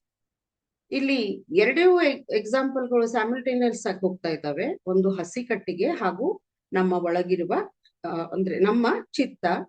ಆ ಚಿತ್ತ ಇಲ್ಲಿ ಕಟ್ಟಿಗೆಯಂತೆ ಹಾಗೂ ನಮ್ಮ ಆತ್ಮ ಇಲ್ಲಿ ಅಥವಾ ಚೇತನ ಇಲ್ಲಿ ಅಗ್ನಿಯಂತೆ ಕೆಲಸ ಮಾಡಿದ್ರೆ, ಇಲ್ಲಿ ಏನ್ ಹೇಳ್ತಾರೆ ಅಂತಂದ್ರೆ, ಆ ಮನಸ್ಸಿನ ದೌರ್ಬಲ್ಯಕ್ಕೆ ಕಾರಣ ನಮ್ಮ ಅಹಂಕಾರ, ಮೋಹ, ದುಃಖ, ಖಿನ್ನತೆ ಅಥವಾ ಹೇಳಿದ್ದು. ಆ ಕಟ್ಟಿಗೆಯಲ್ಲಿರುವುದು ಅದರ ಹಸಿಯ ತೇವಾಂಶ. ಅದನ್ನ ಹಾಕಿದಾಗ ಅಲ್ಲಿ ಹೊಗೆ ಹೇಳ್ತಾ ಇದೆ. ಹಾಗಿದ್ರೆ ಇಲ್ಲಿ ಯಾಕೆ ಕಣ್ಣೀರು ಬರ್ತಾ ಇದೆ? ಇಲ್ಲಿ ಕಣ್ಣೀರು ಬರುವುದಕ್ಕೆ ಕಾರಣ ಆ ಚೇತನವೆಂಬ ಅಗ್ನಿಗೆ ನಾವು ನಮ್ಮ ಚಿತ್ತವೆಂಬ ಒಂದು ಕಟ್ಟಿಗೆಯನ್ನ ದೌರ್ಬಲ್ಯ ಅಂದ್ರೆ ಅಹಂಕಾರ, ಮೋಹ, ದುಃಖ, ಖಿನ್ನತೆ, ಹೇಡಿತನ ಇವುಗಳಿಂದ ಆವರಿಸಲ್ಪಟ್ಟಂತಹ ಚಿತ್ತ. ಈ ಚಿತ್ತ ಏನ್ ಮಾಡ್ತಾ ಇದೆ? ಆ ಹಸಿ ಕಟ್ಟಿಗೆಯನ್ನ ಒಣಗಲು ನಾವು ಬಿಸಿಲಿನಲ್ಲಿಟ್ಟಾಗ ಆ ಕಟ್ಟಿಗೆಯಲ್ಲಿ ಆ ಸೂರ್ಯನ ಒಂದು ಬಿಸಿ ಅಥವಾ ಸೂರ್ಯನ ಶಾಖ ಅಲ್ಲಿ ಬಂದು ಆ ಹಸಿಯ ತೇವಾಂಶವನ್ನ ತೆಗೆದು ಆ ಸೂರ್ಯನ ಒಂದು ಶಾಖ ಅಲ್ಲಿ ಆ ಕಟ್ಟಿಗೆಯನ್ನ ಸೂಕ್ಷ್ಮತೆಯಿಂದ ಒಂದು ಅಗ್ನಿಗೆ ಪರಿವರ್ತನೆ ಮಾಡ್ತಾ ಇದೆ. ಇಲ್ಲೂ ಕೂಡ ಹಾಗೆ ಆಗ್ತಾ ಇದೆ. ಯಾವಾಗ ನಾವು ಗುರು ಎಂಬ ಸೂರ್ಯನಿಗೆ ನಮ್ಮ ಒಂದು ಚಿತ್ತವನ್ನ, ಮನಸ್ಸನ್ನ ಕೊಡ್ತೀವಿ, ಒಬ್ಬ ಒಳ್ಳೆಯ ಗುರು, ಒಬ್ಬ ಒಳ್ಳೆಯ ಮಾರ್ಗದರ್ಶಕನ ಕೈಯಲ್ಲಿ ಅಥವಾ ಅವನ ಒಂದು ಮಾರ್ಗದರ್ಶನದಲ್ಲಿ, ಆ ಗುರುವಿನ ಮಾರ್ಗದರ್ಶನದಲ್ಲಿ ನಾವು ತಪಸ್ಸು ಅಥವಾ ಶಿಸ್ತೆಂಬ ಅಗ್ನಿಯ ಶಾಖದಲ್ಲಿ ನಮ್ಮ ಮನಸ್ಸನ್ನ ಇಡ್ತೇವೋ, ಆಗ ಆ ಕಟ್ಟಿಗೆಯು ಬಿಸಿಲಿನಲ್ಲಿಟ್ಟಾಗ ಸೂರ್ಯ ಅದರ ಒಳಗೆ ಹೋಗಿ ಹೇಗೆ ತೇವವನ್ನು ತೆಗೆಯುತ್ತಾನೆ, ಆಗ ಕಟ್ಟಿಗೆಯು ಒಂದು ಒಳಗಿನಿಂದ ಅಗ್ನಿಯಿಂದ ಕೂಡಿದ್ದಾಗಿ ಇಂಧನಕ್ಕೆ ಸಿದ್ಧವಾಗುತ್ತದೆ. ಅದೇ ರೀತಿಯಾಗಿ ನಮ್ಮ ಮನಸ್ಸು ಗುರುವಿನ ಮಾರ್ಗದರ್ಶನದಲ್ಲಿ ಮಾಡಿದಂತ ತಪಸ್ಸು ಮತ್ತು ಶಿಸ್ತೆಂಬ ಅಗ್ನಿಗೆ ಅದು ಪಕ್ವವಾಗುತ್ತೆ. ಪಕ್ವವಾದಾಗ ದುರ್ಬಲ ಮನಸ್ಸು ಶಿಸ್ತು ಅಥವಾ ತಪಸ್ಸಿನ ಹಿಡಿತದಲ್ಲಿ ಬಂದಾಗ ಅದರಿಂದ ಉಂಟಾಗುವ ಶಾಖವು ಚಿತ್ತದ ಒಳಗೆ ಪ್ರವೇಶಿಸಿ ಆ ಅಪಕ್ವತೆಯನ್ನ ತೆಗೆಯುತ್ತದೆ. ಹಾಗಿದ್ರೆ ಇಲ್ಲಿ ತಪಸ್ಸು ಅಂದ್ರೆ ಏನು ಅಂತ ಕೇಳ್ಬೋದು. ತಪಸ್ಸು ಅಂದ್ರೆ ಇಲ್ಲಿ ಅಸೂಯೆ ಇಲ್ಲದೆ ಕಷ್ಟಗಳನ್ನು ಸಹಿಸುವುದು, ದುಃಖಗಳನ್ನು ಮಂದಹಾಸದಿಂದ ಎದುರಿಸುವುದು. ಯಾವುದೇ ಅಸೂಯೆಗಳಿಲ್ಲದೆ ಆ ಕಷ್ಟಗಳನ್ನ ಬಂದದ್ದು ಬಂದಂತೆ ಸ್ವೀಕರಿಸುವ ಸ್ಥಿತಿ. ಹಾಗೂ ಯಾವುದೇ ದುಃಖ ಬಂದರೂ ಕೂಡ ಅದನ್ನ ಮಂದಹಾಸದಿಂದ ಎದುರಿಸುವಂತ ಒಂದು ಸ್ಥಿತಿಯನ್ನ ನಾವು ಮನಸ್ಸಿಗೆ ತಂದುಕೊಂಡಾಗ ಈ ಅಗ್ನಿಯು ಚಿತ್ತವನ್ನು ಪ್ರವೇಶಿಸಿ ಯಾವಾಗ ಅದು ಪ್ರವೇಶ ಮಾಡುತ್ತದೆ ಆಗದು ಒಂದು ಆಧ್ಯಾತ್ಮಿಕ ಸಂಯುಕ್ತ ಆಗತ್ತೆ ಅಂತ ಹೇಳಿ. ಇದು ಖಂಡಿತವಾಗಿಯೂ ನಾವು ಈ ಮಾನವ ಜನ್ಮದಲ್ಲಿ ಬಂದವಾಗ ಮಾಡಲೇಬೇಕಾದಂತಹ ಒಂದು ಮುಖ್ಯವಾದ ನಮ್ಮ ಕರ್ತವ್ಯ. ಬಂದಿದ್ದೇ ಆ ಒಂದು ಆಧ್ಯಾತ್ಮಿಕ ಸಂಯುಕ್ತ ಆಗೋದಕ್ಕೆ. ಅದರ ಬದಲಾಗಿ ಈ ಮೋಹ ಮತ್ತು ಜಡತೆಗಳಿಂದ ನಾವು ಆವರಿಸಲ್ಪಟ್ಟಾಗ ಅರ್ಜುನನಂತೆ ಒಂದು ಕಣ್ಣೀರ್ ಹಾಕ್ತಾ ಕೂಡ್ತೀವಿ ಅಂತ ಹೇಳಿ. ಅದನ್ನು ಸಮಸ್ಯೆಗಳೆಂಬ ಯಾವಾಗ ಅಂಥ ಒಂದು ಸಂಯುಕ್ತ ಆಗಿರುವ ಆ ನಮ್ಮ ಚಿತ್ತ ಅಥವಾ ನಮ್ಮ ಮನಸ್ಸು ಅದನ್ನ ಸಮಸ್ಯೆಗಳೆಂಬ ಉರಿಗೆ ಹಾಕಿದಾಗ, ಬೆಂಕಿಯಲ್ಲಿ ಅದನ್ನ ಹಾಕಿದಾಗ ಅದು ಕಣ್ಣೀರನ್ನ ತರಿಸೋದಿಲ್ಲ. ಆ ಕಷ್ಟ ಬಂದಾಗ ಕಣ್ಣೀರು ಹಾಕುವ ಮನುಷ್ಯನನ್ನ ದುರ್ಬಲ ಅಥವಾ ಮನಸ್ಸು ಅಪಕ್ವ ಮತ್ತು ಅದಕ್ಕೆ ಒಂದು ತರಬೇತಿಯ ಅವಶ್ಯಕತೆಯನ್ನು ತಿಳ್ಕೊತೀವಿ. ಆಗ ಈ ಒಂದು ಸಂಯುಕ್ತ ಆಧ್ಯಾತ್ಮಿಕ ಸಂಯುಕ್ತ ಆಗೋದಕ್ಕೆ ಸಾಧ್ಯವಿಲ್ಲ. ಯಾವಾಗ ಅದು ಪಕ್ವವಾಗುತ್ತೆ ಆಗ ಅದೊಂದು ಆಧ್ಯಾತ್ಮಿಕ ಸಂಯುಕ್ತ ಆಗುತ್ತೆ. ಆತ್ಮನಿಗೆ ಏನು ಬೇಕೋ ಅದನ್ನ ಮಾಡುವುದಕ್ಕೆ ಶುರು ಮಾಡಿ. ಮನಸ್ಸು ಮತ್ತು ಚಿತ್ತ ಬುದ್ಧಿ ಆ ಆತ್ಮ ಹೇಳಿದಂತೆ, ಆ ಚೇತನ ಹೇಳಿದಂತೆ ಕೇಳೋಕೆ ಶುರು ಮಾಡ್ತವೆ ಅಂತ ಹೇಳಿ. ಆಗ ಈ ಕಣ್ಣೀರು ಸುಲಭವಾಗಿ ಬರುವುದಿಲ್ಲ. ಆ ಒಂದು ವಿಷಮ ಪರಿಸ್ಥಿತಿಯಲ್ಲಿ ನಾವು ದುಃಖಿತರಾಗುವುದಿಲ್ಲ, ಖಿನ್ನರಾಗುವುದಿಲ್ಲ, ದಾರಿ ತಪ್ಪುವುದಿಲ್ಲ. ಏಕೆಂದರೆ ನಮ್ಮ ಚಿತ್ತ ಒಂದು ಜ್ಞಾನ, ತಪಸ್ಸು ಹಾಗೂ ಭಕ್ತಿ ಎಂಬ ಅಗ್ನಿಗೆ ಒಳಗಾಗಿ ಒಂದು ಒಳ್ಳೆಯ ಸಮಿತ್ತಾಗಿ ಪರಿಣಮಿಸಿರುವುದರಿಂದ ಅಲ್ಲಿ ನಾವು ಕ್ಷೋಭೆಗೊಳ್ಳುವುದಿಲ್ಲ. ಪ್ರಶಾಂತ ಮನಸ್ಸಿನಿಂದ ಅದಕ್ಕೆ ಒಂದು ಪರಿಹಾರವನ್ನ ಹುಡುಕಿಕೊಳ್ಳೋಕೆ ಶುರು ಮಾಡ್ತೀವಿ ಅಂತ ಹೇಳಿ. ಇಲ್ಲಿ ಮತ್ತೊಂದು ಗಮನಿಸಬೇಕಾಗಿರುವಂಥದ್ದು ಎರಡನೆಯ ಶ್ಲೋಕದಲ್ಲಿ ಭಗವಂತ ಹೇಳ್ತಾ ಹೋಗ್ತಾನೆ, ಶ್ರೀ ಭಗವಾನ್ ವಾಚ ಕುತಸ್ತ್ವ ಕಶ್ಮಲಮಿದಂ ವಿಷಮೇ ಸಮುಪಸ್ಥಿತಂ ಅನಾರ್ಯ ಜುಷ್ಟಮಸ್ಸರ್ಗಂ ಅಕೀರ್ತಿಕರಂ ಅರ್ಜುನ ಅಂತ. ಇಲ್ಲಿ ಒಂದು ಮುಖ್ಯವಾಗಿ ಗಮನಿಸಬೇಕಾದಂತಹ ಒಂದು ಶಬ್ದ ಅನಾರ್ಯ ಅಂತ. ಇಲ್ಲಿ ಅಧ್ಯಾತ್ಮದ ಒಂದು ದೃಷ್ಟಿಯಲ್ಲಿ ಇಲ್ಲಿ ಅನಾರ್ಯದ ಬಗ್ಗೆ ಸ್ವಲ್ಪ ಚಿಂತನೆ ಮಾಡಿದಾಗ ಇಲ್ಲಿ ಕೃಷ್ಣ, ಅರ್ಜುನ ಮತ್ತು ಆರ್ಯರು ಎಂದು ಕರೆದುಕೊಳ್ಳುವ ಇತರರು. ಯಾಕಂದ್ರೆ ಆರ್ಯರ ಕೆಲಸ, ಆರ್ಯರು ಉತ್ತರ ಕಡೆಯಿಂದ ಬಂದ್ರು, ಇದನ್ನ ನಾವು ಸಾಮಾನ್ಯವಾಗಿ ಓದ್ತಿದೀವಿ, ಕೇಳಿದೀವಿ ಕೂಡ. ಆದ್ರೆ ಇಲ್ಲಿ ಯಾಕೆ ಕೃಷ್ಣ ಅನಾರ್ಯ ಅಂತ ಕರೆದ ಅರ್ಜುನನನ್ನ? ಇದು ಒಂದ್ ಸ್ವಲ್ಪ ಗಮನಿಸಬೇಕಾದಂತ ಒಂದು ಶಬ್ದ. ಅರ್ಜುನನ ಒಂದು ನಿದ್ದೆ, ಅವನ ಎಂಥ ನಿದ್ದೆ, ಈ ಹತಾಶೆ, ದುಃಖ, ದುಗುಡದಿಂದ ಕೂಡಿದಂತ ಒಂದು ನಿದ್ದೆ ಆತನ. ಆ ಒಂದು ವಿಷಮ ಪರಿಸ್ಥಿತಿಯಲ್ಲಿ ಖಿನ್ನತೆಗೆ ಒಳಗಾದವರು ಸಾಮಾನ್ಯವಾಗಿ ಸ್ವಲ್ಪ ನಿದ್ದೆ ಜಾಸ್ತಿ ಮಾಡ್ತಾರೆ ಅನ್ನೋದನ್ನ ನಾವು ಕೇಳಿದೀವಿ. ಯಾಕೆಂದ್ರೆ ಯಾವ್ದ್ರಲ್ಲೂ ಇಂಟ್ರೆಸ್ಟ್ ಇರಲ್ಲ, ಯಾವತ್ತು ನಿದ್ದೆ ಮಾಡುವಂತಹ ಪರಿಸ್ಥಿತಿ, ಕತ್ತಲನ್ನ ಇಷ್ಟಪಡ್ತಾರೆ ಅಂತ ಹೇಳಿಲ್ಲ. ಇಲ್ಲಿ ಅರ್ಜುನ ಅಂಥ ಏನು ನೀವು ಸಾಮಾನ್ಯರಂತ ಹೇಳಿ ಆತ ಅಲ್ಲ. ಆ ಒಂದು ಸಂದರ್ಭಕ್ಕೆ ಮಾತ್ರ ಆತ ಹತಾಶನಾಗಿದ್ದಾನೆ. ಏಕೆಂದ್ರೆ ಆತ ಚಾಣಾಕ್ಷ ಬಿಲ್ಲುಗಾರ, ಆತ ಉತ್ತಮ ಒಂದು ನೀರಲ್ಲಿ ನೋಡಿ ಮೇಲಿರುವ ಮೀನಿನ ಕಣ್ಣಿಗೆ ಬಿಲ್ಲನ್ನ ಹೊಡೆದಂತ ಚಾಣಾಕ್ಷ ಬಿಲ್ಲುಗಾರ, ವೇದಗಳನ್ನ ಅಭ್ಯಾಸ ಮಾಡಿದವನು, ಮಿಕ್ಕ ಹೊತ್ತಿನಲ್ಲಿ ಆತ ಅಧ್ಯಾತ್ಮಿನೂ ಹೌದು. ಅಂಥ ಒಬ್ಬ ಅರ್ಜುನ ದೀರ್ಘಕಾಲದ ಖಿನ್ನತೆಗೆ ಒಳಗಾಗುವವನು ಅಲ್ಲ. ಆದ್ರೆ ಯುದ್ಧದ ಮಧ್ಯದಲ್ಲಿ ತನ್ನ ಸ್ವಜನರನ್ನ ನೋಡಿ ಆ ಸಂದರ್ಭಕ್ಕೆ ಬಂದಂಥ ಖಿನ್ನತೆ, ಆ ಒಂದು ಖಿನ್ನತೆ ಈಗ ಸದ್ಯಕ್ಕೆ ಆತನನ್ನ ಒಂದು ವಿಚಿತ್ರ ನಿದ್ದೆಯಲ್ಲಿ ಇರಿಸಿದೆ. ಆ ನಿದ್ದೆಯನ್ನ ಎಚ್ಚರಿಸಬೇಕಾಗಿದೆ. ಆಗ ಕೃಷ್ಣ ಒಂದು ಕಠಿಣವಾದ ಪದವನ್ನ ಅಲ್ಲಿ ಉಚ್ಚರಿಸ್ತಾನೆ, ಹೇಳ್ತಾನೆ ಅನಾರ್ಯ ಜುಷ್ಟಂ ಅಂತ ಹೇಳಿ. ಇದು ತುಂಬಾ ದೊಡ್ಡ ಬೈಗುಳ, ಆಗಿನ ಒಂದು ಕೃಷ್ಣನ ಬಾಯಲ್ಲಿ ಬಂದಿರುವಂತಹ ಒಂದು ದೊಡ್ಡ ಬೈಗುಳ ಇದು. ಯಾಕೆಂದ್ರೆ ಇಲ್ಲಿ ಅನಾರ್ಯ ಅಂತ ಕರೆಯೋದು ಬಹಳ ದೊಡ್ಡ ಅಪಮಾನದ ಕೆಲಸ. ಆರ್ಯನನ್ನ ಅನಾರ್ಯ ಅಂತ ಕರೆಯುವುದಿಲ್ಲಿ ಬಹಳ ಒಂದು ಅಪಮಾನದ ಸಂಗತಿ ಹಾಗೂ ಅತಿ ದೊಡ್ಡ ನಿಂದೆ ಇದು. ಏಕೆಂದ್ರೆ ಆರ್ಯ ಅಲ್ಲಿ ಪದದ ಅರ್ಥ ದೇವರ ಮಗು ಅಂತಿದೆ. ದೇವರ ಮಗು ಅಂದ್ರೆ ದೇವರ ಸಂತಾನ ಅಂತ ಹೇಳಿ. ಆ ಒಂದು ದೇವರ ಸಂತಾನವನ್ನ ಅನಾರ್ಯ ಅಂತ ಕರೆಯೋದು ಅತ್ಯಂತ ನಾಚಿಕೆಗೇಡಿನ ಕೆಲಸ ಅಂತ ಹೇಳಿ ಇಲ್ಲಿ ಅರ್ಜುನ ಅನ್ಕೋತಾನೆ. ಯಾಕೆಂದ್ರೆ ಅನಾರ್ಯ ಇಲ್ಲಿ ಅರ್ಥ ದೇವರ ವಿರುದ್ಧ ಹೋಗುವವನು ಅಂತ ಹೇಳಿ. ಅದರ ಅರ್ಥ ಆರ್ಯರು ದೇವರ ಸಂತಾನ, ದೇವರ ಮಗು. ಇಲ್ಲಿ ಅನಾರ್ಯ ದೇವರ ವಿರುದ್ಧ ಹೋಗುವವನು. ಹೀಗಾಗಿ ಆ ಒಂದು ಅರ್ಥದನದಲ್ಲಿ ಇಲ್ಲಿ ಯಾವ ಒಂದು ಇದು ಅನಾರ್ಯ ಅಂತ ಕರೆಸ್ಕೊಳ್ಳೋದು ಹೆಂಗೆ ಅಂತಂದ್ರೆ, ಒಬ್ಬ ಬುದ್ಧಿವಂತನನ್ನ ಮೂರ್ಖ ಅಂತ ಹೇಳಿ ಒಬ್ಬ ಹಿರಿಯ ವ್ಯಕ್ತಿ ನಮ್ಮ ಎದುರಿಗೆ ಬಂದಾಗ ನೀನು ಅನ್ನೋ ಒಂದು ಶಬ್ದವನ್ನ ನಾವು ಅಂದಂಗೆ, ಅಂದ್ರೆ ಒಂದು ಅವರನ್ನ ಪೂರ್ವಕವಾಗಿ ನಾವು ಅವರನ್ನ ನೀವು, ತಾವು ಅಂತ ಹೇಳ್ಬೇಕು. ಆದ್ರೆ ಅವರನ್ನ ನಾವು ಒಂದು ನೀನು ಅನ್ನುವ ಪದವನ್ನ ಹೇಳಿ ಅವರನ್ನ ಅಪಮಾನ ಮಾಡ್ತೀವಲ್ಲ, ಆ ಒಂದು ಶಬ್ದವನ್ನ ಇಲ್ಲಿ ಅಂದಂಗೆ ಇವರಿಗೆ. ಒಬ್ಬ ಒಳ್ಳೆಯ ಸುಸಂಸ್ಕೃತ ವ್ಯಕ್ತಿಯನ್ನ ಅನಾಗರಿಕ ಅಂತ ಹೇಳಿ ಅಂದಂಗೆ. ಆಮೇಲೆ ಈ ರೀತಿಯಾಗಿ ಈ ಆರ್ಯನನ್ನ ಯಾವಾಗ ಅನಾರ್ಯ ಅಂತ ಕರೀತಾರೆ, ಇದು ಅತ್ಯಂತ ಒಂದು ದೊಡ್ಡ ನಿಂದೆ ಅರ್ಜುನನಿಗೆ. ಯಾಕೆಂದ್ರೆ ಆರ್ಯನ ಕಣ್ಣಲ್ಲಿ ಯಾವತ್ತೂ ನೀರು ಬರುವುದು ಸಾಧ್ಯ ಇಲ್ಲ ಎಂದೂ ನಿರೀಕ್ಷಿಸದ ಒಂದು ಕಣ್ಣೀರನ್ನ ಈ ಅರ್ಜುನನ ಕಣ್ಣಲ್ಲಿ ಕಂಡು ಕೃಷ್ಣ ಪೂರ್ತಿ ಜಿಗುಪ್ಸೆಗೊಂಡಿದ್ದಾನೆ. ಹೀಗಾಗಿ ತನ್ನನ್ನ ಆರ್ಯ ಎಂದು ಕರೆದುಕೊಳ್ಳುವ ಮತ್ತು ದೇವರಲ್ಲಿ ನಂಬಿಕೆ ಇರುವ ವ್ಯಕ್ತಿಯು ವಿಷಮ ಪರಿಸ್ಥಿತಿಯಲ್ಲಿ ಹೇಗೆ ತಾನೇ ಕಣ್ಣೀರಿಡಬಲ್ಲ? ಆರ್ಯನ ಚಿತ್ತವು ಎಂದೂ ದುರ್ಬಲವಾಗಬಾರ್ದು ಹಾಗೂ ಕುಗ್ಗಬಾರದು ಅಂತ ಹೇಳಿ ಇಲ್ಲಿ ಹೇಳ್ತಾರೆ. ಏಕೆಂದ್ರೆ ಆರ್ಯರು ದೇವರಲ್ಲಿ ನಂಬಿಕೆ ಇಟ್ಟವರು, ಆ ಚೇತನದಲ್ಲಿ ನಂಬಿಕೆ ಇಟ್ಟವರು. ಆ ಚೇತನದಿಂದಲೇ ಸರ್ವವು ಎಲ್ಲವೂ ಚರಾಚರ ವಸ್ತುಗಳಲ್ಲೂ ಕೂಡ ಆ ಚೇತನ ಇದೆ ಅಂತ ಹೇಳಿ. ಯಾಕೆಂದ್ರೆ ನಾವು ಥಿಯೋಸಫಿಯಲ್ಲಿ ಮೊದಲನೇ ಒಂದು ನಮ್ಮ ಪ್ರಾರ್ಥನೆಯೇ ಆದಿದು, ಅಣು ಅಣುವಿನಲ್ಲಿಯೂ ಚಲಿಸುತ್ತಿರುವ ಗುಪ್ತ ಚೇತನವೇ ಅಂತ ಹೇಳಿ.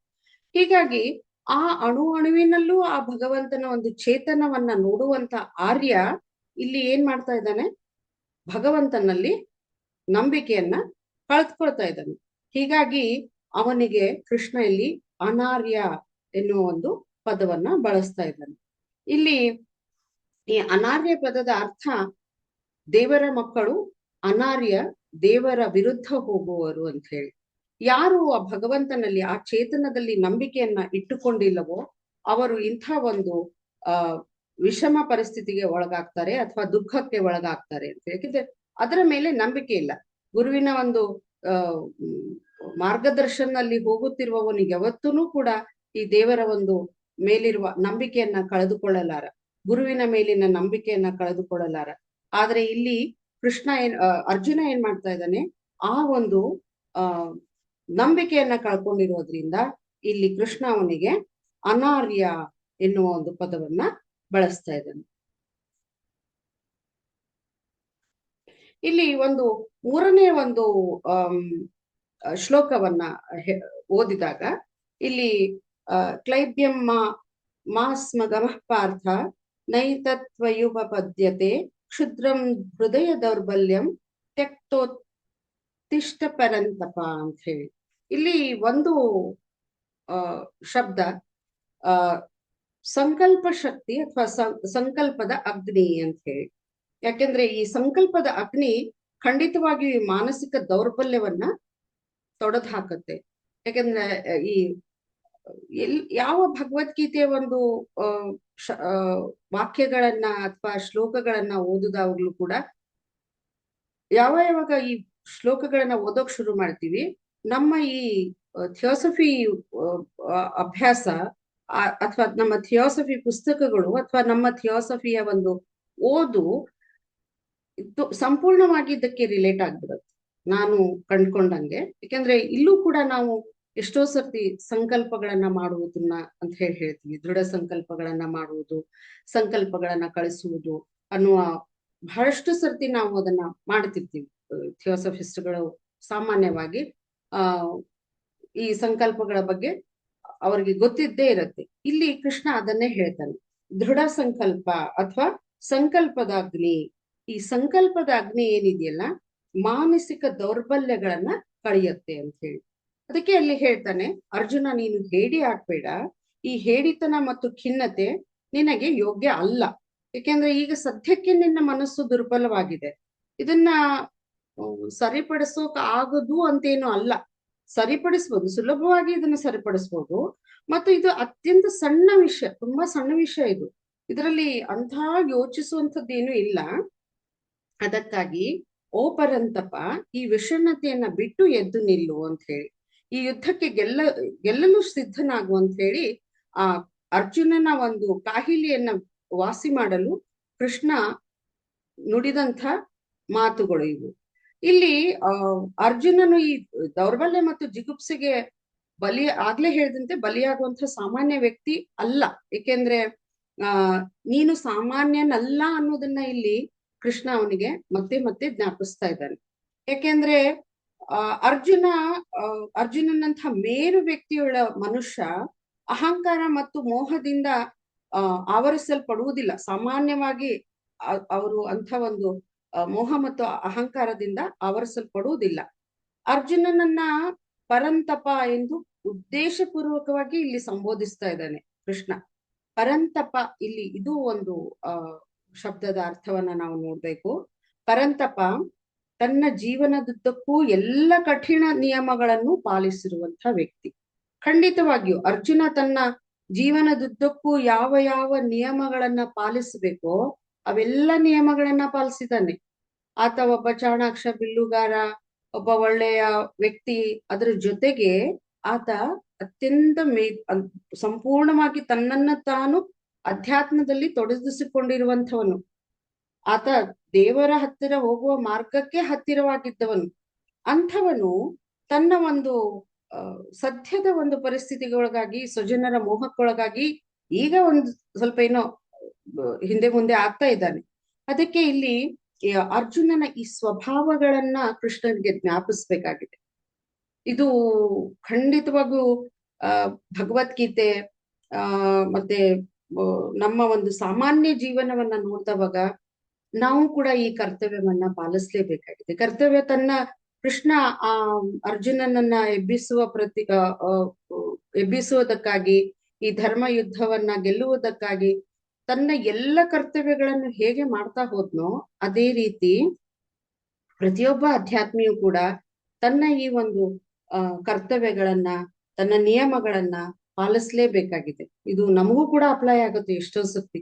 ನಮ್ಮ ಮಕ್ಕಳ ಪ್ರತಿಯಾಗಿ ಮತ್ತು ಅವರ ಒಂದೇನೋ 5-6 ಮಾರ್ಕ್ಸ್ ಕಡಿಮೆ ತಗೊಂಡವಾಗ, ಅಥವಾ ಏನೋ ಹೋಗ್ಲಿ ಇಲ್ವೇ ಇಲ್ಲ 17 16 ಬಂದವಾಗ ನಾವು ಅದನ್ನ ಬೇರೆಯವ್ರ ಕಂಪೇರ್ ಮಾಡ್ತೀವಿ ವಿನಃ ಅವರಲ್ಲಿರುವ ಒಳ್ಳೆಯ ಗುಣಗಳನ್ನ ನಾವು ಯಾವತ್ತೂ ಜ್ಞಾಪಿಸಿ ಹೇಳಲ್ಲ ಅವ್ರಿಗೆ. ಇದು ಅಪ್ಲೈ ಆಗೋದು ನಮಗೂ ಕೂಡ ಹಾಗೂ ಅಧ್ಯಾತ್ಮದ ವಿಷಯದಲ್ಲೂ ಕೂಡ. ಯಾಕೆಂದ್ರೆ ಎಷ್ಟೋ ಸರ್ತಿ ಮಕ್ಕಳಲ್ಲಿ ಇರುವ ಒಳ್ಳೆಯ ಗುಣಗಳನ್ನ ನೋಡ್ಲಾರ್ದೆ ನಾವು ಕೆಲವು ಮಾರ್ಕ್ಸ್ಗಳಿಗಾಗಿ ಅವರನ್ನ ಹಿಂಸೆ ಮಾಡೋದನ್ನ ಎಷ್ಟೋ ತಾಯಂದ್ರಲ್ಲಿ ನಾನು ನೋಡ್ತಾ ಇದ್ದೀನಿ ಈಗ. ಆ ಒಂದು ನಿಟ್ಟಿನಲ್ಲಿ ನಮ್ಮ ಕರ್ತವ್ಯ ಕೂಡ ಹೌದು. ಕೃಷ್ಣ ಯಾವ ರೀತಿ ಅರ್ಜುನನನ್ನ ಅವನ ಒಳ್ಳೆಯ ಗುಣಗಳಿಂದ ಅವನನ್ನ ಎಬ್ಬಿಸ್ತಾ ಇದ್ದಾನೋ ಅದೇ ರೀತಿ ನಾವು ಕೂಡ ನಮ್ಮ ಮಕ್ಕಳನ್ನಾಗ್ಲಿ ಅಥವಾ ಯಾರೋ ಖಿನ್ನತೆಗೆ ಒಳಗಾದವ್ರನ್ನಾಗ್ಲಿ ಅವರು ಮಾಡಿರುವಂತಹ ಎಷ್ಟೋ ಒಳ್ಳೆಯ ಕೆಲಸಗಳ ಮುಖಾಂತರ ಅವರನ್ನ ನಾವು ಎಬ್ಬಿಸ್ಬೋದು. ಅವರಲ್ಲಿರುವ ಒಳ್ಳೆಯ ಗುಣಗಳನ್ನ ಕಂಡು ಹಿಡ್ಕೊಂಡು ಇನ್ನೊಂದ್ ಯಾವ್ದೋ ಮಾರ್ಗದಲ್ಲಿ ಅವರನ್ನ ನಾವು ಮುಂದುವರಿಸೋಕೆ ಪ್ರೋತ್ಸಾಹಿಸಬಹುದು. ಈ ಕೆಲಸವನ್ನ, ಈ ಕರ್ತವ್ಯವನ್ನ ಕೃಷ್ಣ ಇಲ್ಲಿ ಮಾಡ್ತಾ ಇದ್ದಾರೆ 3ನೇ ಒಂದು ಶ್ಲೋಕದಲ್ಲಿ. ಪರಂತಪ ಅಂದ್ರೆ ತನ್ನ ಒಂದು ಜೀವನದುದ್ದಕ್ಕೂ ಎಲ್ಲ ಕಠಿಣ ನಿಯಮಗಳನ್ನು ಕೂಡ ಪಾಲಿಸಿರುವಂತಹ ವ್ಯಕ್ತಿ ಅನ್ನುವ ಅರ್ಥ ಈ ಪರಂತಪನ್ಗೆ ಬರುತ್ತೆ. ಅರ್ಜುನನ ಈ ಸ್ವಭಾವವನ್ನ ಜ್ಞಾಪಿಸುವುದರಿಂದ ಕೃಷ್ಣ ಅವನಲ್ಲಿರುವ ಒಂದು ಅಂತಃಶಕ್ತಿಯನ್ನು ಎಚ್ಚರಿಸುವ ಒಂದು ಪ್ರಯತ್ನವನ್ನ ಮಾಡ್ತಾ ಇದ್ದಾರೆ. ಒಬ್ಬ ವ್ಯಕ್ತಿ ತನ್ನ ಯೋಗ್ಯತೆ ಮತ್ತು ಸ್ವಭಾವವನ್ನು ಮರೆತಾಗ ಆತ ಸಾಮಾನ್ಯನಂತೆ ವರ್ತಿಸುವುದು ಸಹಜ. ಅವನಲ್ಲಿರುವ ಒಳಗಿರುವ ಚೇತನ, ಆ ಒಳಗಿರುವ ಶಕ್ತಿ ಅದನ್ನ ಗುರುತಿಸುವುದಿಲ್ಲ. ಆಗ ಆತ ಸಾಮಾನ್ಯನಂತೆ ಮಾತನಾಡುವುದು ಸಹಜ.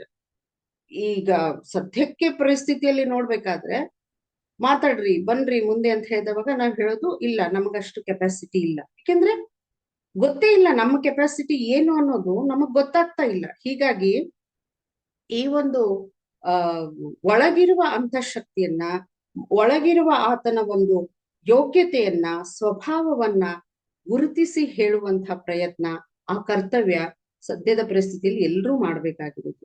ಕೃಷ್ಣ ಕೂಡ ಇಲ್ಲಿ ಅದನ್ನೇ ಮಾಡ್ತಾ ಇದ್ದಾನೆ. ಆ ಸಮಯದಲ್ಲಿ ಅವನ ಒಂದು ಸಾಮರ್ಥ್ಯವನ್ನು ಅವನಿಗೆ ಜ್ಞಾಪಿಸಿದರೆ ಅವನು ಎಚ್ಚೆತ್ತು ಎಲ್ಲ ಪಾಪಗಳನ್ನು ಸುಲಭವಾಗಿ ಕಳಚಿಕೊಳ್ಳುತ್ತಾನೆ ಅನ್ನೋದು ಕೃಷ್ಣನಿಗೆ ಗೊತ್ತಿರುವ ಮಾತು. ಹೀಗಾಗಿ ಆತ ಅಲ್ಲಿ ಆತನ ಒಂದು ಯೋಗ್ಯತೆಯನ್ನ ಹಾಗೆ ಒಳಗಿರುವ ಸ್ವಭಾವವನ್ನ ಆತನಿಗೆ ಜ್ಞಾಪಿಸ್ತಾ ಇದ್ದಾನೆ. ಅವರೊಂದಿಗೆ ಅಂದ್ರೆ ಹೇಳ್ತಾ ಇರೋದೇನು, ಅವರೊಂದಿಗೆ ಕಾಳಗವನ್ನ ಮಾಡಿ ಸೋಲಿಸುವ ಯೋಗ್ಯತೆ ನಿನ್ನಲ್ಲಿದೆ. ಅದನ್ನ ಬಿಟ್ಟು ನೀನು ನಿನ್ನಲ್ಲಿರುವುದು ಅವರನ್ನು ತೆಗೆದು ಹಾಕಲಿಕ್ಕೆ, ಅಂದ್ರೆ ಅವರನ್ನ ನಾಶ ಮಾಡುವುದಕ್ಕೆ, ನಿರ್ನಾಮ ಮಾಡುವುದಂತ ಒಂದು ಶಕ್ತಿ ನಿನ್ನಲ್ಲಿದೆ. ಅವರು ನಿನ್ನನ್ನ ನಿರ್ನಾಮ ಮಾಡ್ಲಿ ಅನ್ನೋದಲ್ಲ. ಏಕೆಂದ್ರೆ ಈ ಹೀಗಿರುವಾಗ ಈ ಅವರು ನಿನ್ನ ಮೇಲೆ ಒಂದು ಜಯವನ್ನ ಸಾಧಿಸುವುದಕ್ಕಾಗಿ ಯುದ್ಧ ಅಲ್ಲ. ಏಕೆಂದ್ರೆ ಇಲ್ಲಿ ನಿನ್ನ ಮನಸ್ಸಿನಲ್ಲಿರುವ ದೌರ್ಬಲ್ಯವನ್ನ ನೀನಾಗೆ ತಂದ್ಕೊಂಡಿದೀಯ. ಅವ್ರು ತರ್ಲಿಲ್ಲ, ಅವರು ಯುದ್ಧಕ್ಕೆ ನಿಂತಿದ್ದಾರೆ. ಆದ್ರೆ ಅಲ್ಲಿ ದೌರ್ಬಲ್ಯ ಇದೆ ಅನ್ನೋದನ್ನ ನೀನೇ ಹೇಳ್ಕೊಳ್ತಾ ಇದೀಯ. ಹೀಗಾಗಿ ಅದನ್ನೆಲ್ಲ ಬಿಟ್ಬಿಡು, ನಿನ್ನ ಕರ್ಮವನ್ನ ಮಾಡು ಅನ್ನುವ ಕರ್ತವ್ಯವನ್ನ ಇಲ್ಲಿ ಕೃಷ್ಣ ಜ್ಞಾಪಿಸ್ತಾ ಇದ್ದಾನೆ. ಅದಕ್ಕೆ ಈ ಕರ್ತವ್ಯಗಳನ್ನ ಜ್ಞಾಪಿಸಿದಾನೆ ಅನ್ನೋದಕ್ಕಾಗಿಯೇ ಕೃಷ್ಣ ಆ ಧರ್ಮ ಯುದ್ಧವನ್ನ ಗೆದ್ದಿದ್ದಾನೆ. ಅಂದ್ರೆ ನಿಮ್ಮ ಮುಂದೆಲ್ಲ ಇರುವಂತಹ ಒಂದು ಮಹಾಭಾರತದ ಯುದ್ಧ ಆ ಕೃಷ್ಣ ತನ್ನ ಕರ್ತವ್ಯಗಳನ್ನ ಕರಾರುವಕ್ಕಾಗಿ ಪಾಲಿಸಿದ್ರಿಂದಲೇ ಆ ಒಂದು ಮಹಾಭಾರತದಲ್ಲಿ ಧರ್ಮದ ಜಯ ಆಗಿರೋದು ಅಂತ ಹೇಳಿ. ಇಂಥ ಸಮಯದಲ್ಲಿ ಕರ್ಮದ ಅವಶ್ಯಕತೆ ಇದೆ ಅಂತ ಕೃಷ್ಣ ಹೇಳ್ತಾನೆ. ದೌರ್ಬಲ್ಯ, ಖಿನ್ನತೆ ಅಥವಾ ದುಃಖಗಳು ಚೇತನ ಅಲ್ಲ, ಅವು ಬರೀ ಜಡ ಮತ್ತು ಅಮೂರ್ತ ಭಾವನೆಗಳು. ಅವುಗಳನ್ನ ಬಿಡುವುದು ಅಥವಾ ಬಿಡದೇ ಇರುವುದು ಆತ್ಮದ ಕೈಯಲ್ಲಿದೆ, ಅಂದ್ರೆ ನಮ್ಮ ಕೈಯಲ್ಲಿದೆ. ಒಮ್ಮೆ ಮನುಷ್ಯ ದೃಢ ಸಂಕಲ್ಪದಿಂದ ಅದನ್ನ ವರ್ತಿಸಿದ್ರೆ ಆ ಎಲ್ಲ ಭಾವನೆಗಳು ಕೂಡ ಆವಿಯಾಗುತ್ತವೆ. ಆ ಬಿಸಿಲಿನ ತಾಪಕ್ಕೆ ಹೇಗೆ ಮೋಡಗಳು ಕರಗಿ ಹೋಗ್ತಾವೋ ಆ ರೀತಿಯಾಗಿ ಅವೆಲ್ಲವೂ ಕರಗಿ ಹೋಗಿ ಇದು ಆಗುವುದು ದೃಢ ಸಂಕಲ್ಪದಿಂದ ಮಾತ್ರ. ದೃಢ ಸಂಕಲ್ಪ ಇಲ್ಲದೆ ಇದ್ದರೆ ಇದು ಅಸಾಧ್ಯ. ಅದಕ್ಕಾಗಿ ಆ ಅರ್ಜುನನಲ್ಲಿರುವ ಒಂದು ಒಳ ಅಗ್ನಿಯ ಕೊರತೆಯಿಂದ ಈಗ ಸದ್ಯಕ್ಕೆ ಆತ ತಣ್ಣಗಾಗಿದ್ದಾನೆ. ಒಳಗಿರುವ ಅಂತರ್ಶಕ್ತಿಯ ಅಗ್ನಿ ಸದ್ಯದ ಮಟ್ಟಿಗೆ ತಣ್ಣಗಾಗಿದೆ. ಹೀಗಾಗಿ ಆತ ಆ ಒಂದು ಖಿನ್ನತೆಗೆ ಒಳಗಾಗಿದ್ದಾನೆ. ದೃಢ ಸಂಕಲ್ಪ ಮತ್ತು ದೃಢ ನಿರ್ಧಾರ ಹಾಗೂ ಕರ್ಮ ಎರಡು ಇಲ್ಲಿ ಹೇಳ್ತಾರೆ. ಒಂದು ದೃಢ ನಿರ್ಧಾರ ಹಾಗೂ ಕರ್ಮ ಮಾಡ್ಲೇಬೇಕು. ಇಲ್ಲ ಅಂದ್ರೆ ಆ ಒಂದು ಈ ಯುದ್ಧವನ್ನ ಗೆಲ್ಲುವುದಕ್ಕೂ ಸಾಧ್ಯ ಇಲ್ಲ, ಹಾಗೂ ಆ ಖಿನ್ನತೆ ಮತ್ತು ವಿಷಣ್ಣತೆಯಿಂದ ಹೊರಗೆ ಬರೋದಕ್ಕೂ ಕೂಡ ಸಾಧ್ಯ ಇಲ್ಲ. ಹೀಗಾಗಿ ಈ ದೃಢ ನಿರ್ಧಾರ ಮತ್ತು ಕರ್ಮದಿಂದ ಮಾತ್ರ ಮತ್ತೆ ಆ ಶಾಖವನ್ನ ಉತ್ಪಾದಿಸಬಹುದು ಅಂತ ಹೇಳಿ ಇಲ್ಲೊಂದು ಒಳ್ಳೆ ಎಕ್ಸಾಂಪಲ್ ಕೊಡ್ತಾರೆ. ಒಬ್ಬ ವ್ಯಕ್ತಿ ಒಂದು ಕಂಬಳಿಯನ್ನ ಹೊತ್ಕೊಂಡು ಕೆರೆ ನೀರನ್ನ ದಾಟ್ತಾ, ಒಂದು ನದಿ ಅಥವಾ ಹೊಳೆ ಅದನ್ನ ದಾಟ್ತಾ ಇದ್ದಾನೆ. ತುಂಬಾ ಸೆಳುವು ಇದೆ. ಆ ಸೆಳುವಿನಲ್ಲಿ ಆ ಕಂಬಳಿ ಹೊತ್ಕೊಂಡೇನೆ ಅವನು ದಾಟೋ ಪ್ರಯತ್ನ ಮಾಡ್ತಾ ಇದ್ದಾನೆ. ಆದ್ರೆ ಸೆಳುವಿನಿಂದಾಗಿ ಅಥವಾ ನೀರಿನ ತೇವಾಂಶದಿಂದಾಗಿ ಕಂಬಳಿ ಒದ್ದೆಯಾಗ್ಬಿಟ್ಟಿದೆ. ಆ ಒದ್ದೆಯಾಗಿರುವಂತಹ ಕಂಬಳಿ ಆ ಸೆಳುವಿನೊಂದಿಗೆ ಅವನನ್ನು ಕೂಡ ಎಳ್ಕೊಂಡು ಹೋಗ್ತಾ ಇದೆ. ಇವನು ನದಿ ಸೆಳುವಿನಲ್ಲೇ ಕಿರಿಚ್ಕೊಳ್ತಾ ಇದ್ದಾನೆ. ಅಯ್ಯೋ, ನಾ ಏನ್ ಮಾಡ್ಲಿ, ಈ ಕಂಬಳಿ ನನ್ನನ್ನು ಬಿಡ್ತಾ ಇಲ್ಲ, ಇದು ನನ್ನನ್ನು ಎಳ್ಕೊಂಡು ಹೋಗ್ತಾ ಇದೆ ಅಂತ. ಅದಕ್ಕೆ ಆ ದಡದಲ್ಲಿರೋರು ಹೇಳ್ತಾರೆ, ಕಂಬಳಿ ನಿನ್ನನ್ನ ಎಳೆದ್ಕೊಂಡು ಹೋಗ್ತಾ ಇಲ್ಲ, ಅದು ನಿನ್ನನ್ನು ಹಿಡ್ಕೊಂಡಿಲ್ಲ, ನೀನ್ ಅದನ್ನ ಹಿಡ್ಕೊಂಡಿದೀಯ. ನಾವು ಕೂಡ ಹೀಗೆ ಎಷ್ಟೋ ಸರ್ತಿ ಸತ್ಸಂಗಗಳಿಗೆ ಬರೋದಕ್ಕೆ ಅಥವಾ ಈ ಪುಸ್ತಕಗಳನ್ನ ಓದೋದಕ್ಕೆ ನಾವು ಕೂಡ ಎಷ್ಟೋ ಸರ್ತಿ ಇಂಥ ಒಂದು ಕಂಬಳಿಯನ್ನ ಹೊದ್ದು ನಾವೇನ್ ಹೇಳ್ತಾ ಇದ್ದೀವಿ, ಕಂಬಳಿ ನನ್ನನ್ನು ಎಳಿತಾ ಇದೆ, ನನ್ಗೆ ಬರೋಕ್ ಆಗ್ತಾ ಇಲ್ಲ ಅಂತ ಹೇಳಿ. ಅದಕ್ಕೆ ಇಲ್ಲಿ ಹೇಳ್ತಾ ಇರೋದು ಕಂಬಳಿಯನ್ನ ಬಿಟ್ಬಿಡ್ಬೇಕು ಅಂತ ಹೇಳಿ. ಅದು ಯಾವುದೇ ಚಟವಾಗಿರ್ಬೋದು, ಕುಡಿತಾ ಇರ್ಬೋದು, ಅಥವಾ ಸಿಗರೇಟ್ ಇರ್ಬೋದು, ಅಥವಾ ಇನ್ನೊಂದೇನು ಈ ದುಶ್ಚಟಗಳಿಗೆ ಒಳಗಾದಂತ. ಇಲ್ಲಿ ಅವು ತುಂಬಾ ದೊಡ್ಡ ವಿಷಯಗಳು. ಇನ್ನೊಂದು ನಾನು ತುಂಬಾ ಸಿಂಪಲ್ ಆಗಿ ಹೇಳ್ಬೇಕು ಅಂತಂದ್ರೆ, ಸತ್ಸಂಗಗಳಿಗೆ ಬರೋದಕ್ಕೂ ಕೂಡ ನಾವು ಎಷ್ಟೋ ಸರ್ತಿ ಇಂಥ ಒಂದು ಇದನ್ನ ಹೇಳ್ತಿರ್ತೀವಿ, ಕಾರಣಗಳನ್ನ ಹೇಳ್ತಿರ್ತೀವಿ. ಈ ಕಂಬಳಿಯನ್ನ ನಾವು ಹೊತ್ತಿದ್ದೇವೆ ಹೊರತು ಅದು ನಮ್ಮನ್ನು ಹೊತ್ತಿಲ್ಲ. ತೆಗೆದು ಇಡೋದು ಅಥವಾ ಅದನ್ನ ಬಿಸಾಕೋದು ನಮ್ಮ ಕೈಯಲ್ಲಿದೆ. ಯಾವಾಗ ಇದು ಸಾಧ್ಯ? ಕೃಷ್ಣ ಹೇಳಿದಂತೆ ದೃಢ ಸಂಕಲ್ಪ. ಆ ದೃಢ ಸಂಕಲ್ಪದಿಂದ ಮಾತ್ರ ನಾವು ಆ ಒಂದು ಒಳಗಿನ ಶಾಖವನ್ನ ನಾವು ಹೊತ್ತಿಸಬಹುದು. ಅದರ ಮುಖಾಂತರ ನಮ್ಮ ಕರ್ತವ್ಯಗಳನ್ನ ಮಾಡಬಹುದು ಹಾಗೂ ಕರ್ಮಗಳನ್ನ ಮಾಡಬಹುದು ಅಂತ ಹೇಳಿ.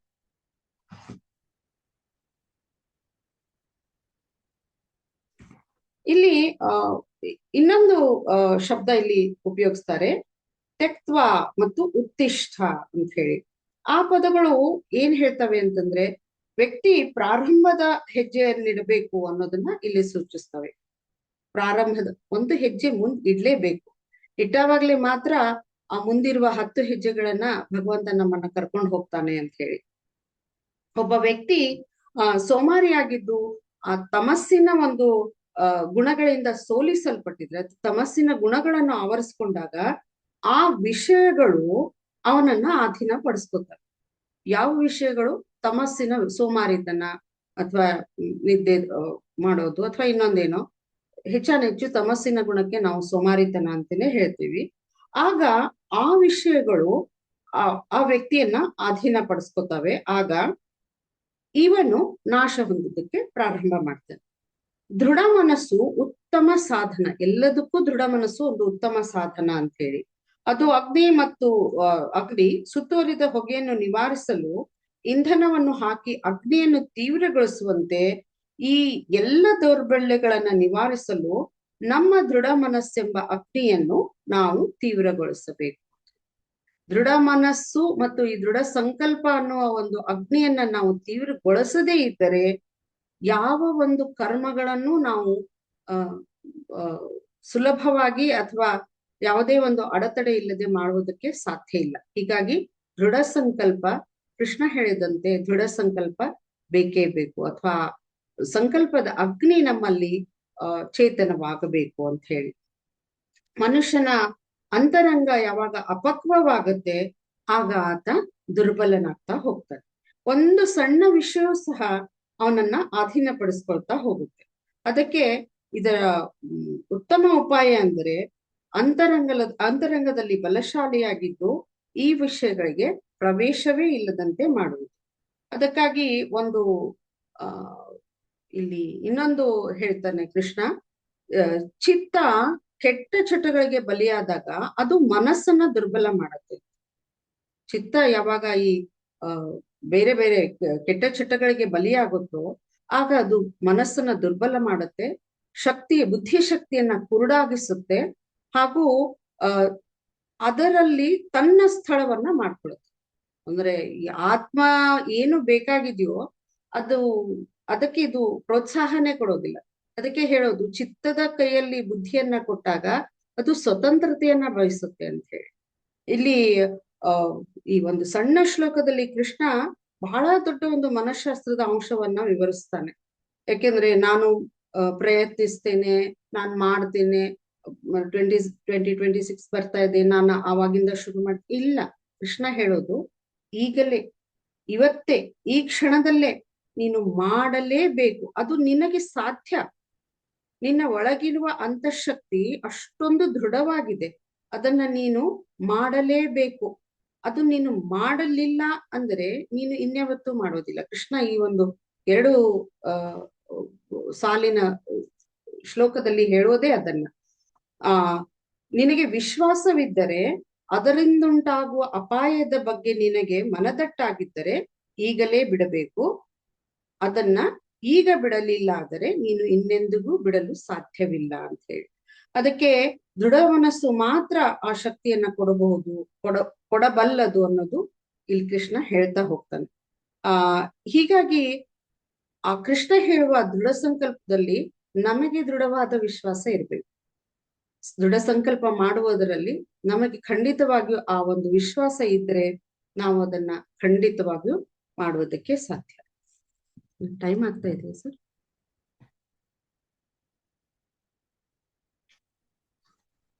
ಇನ್ನ 5 ನಿಮಿಷ ಇದೆ.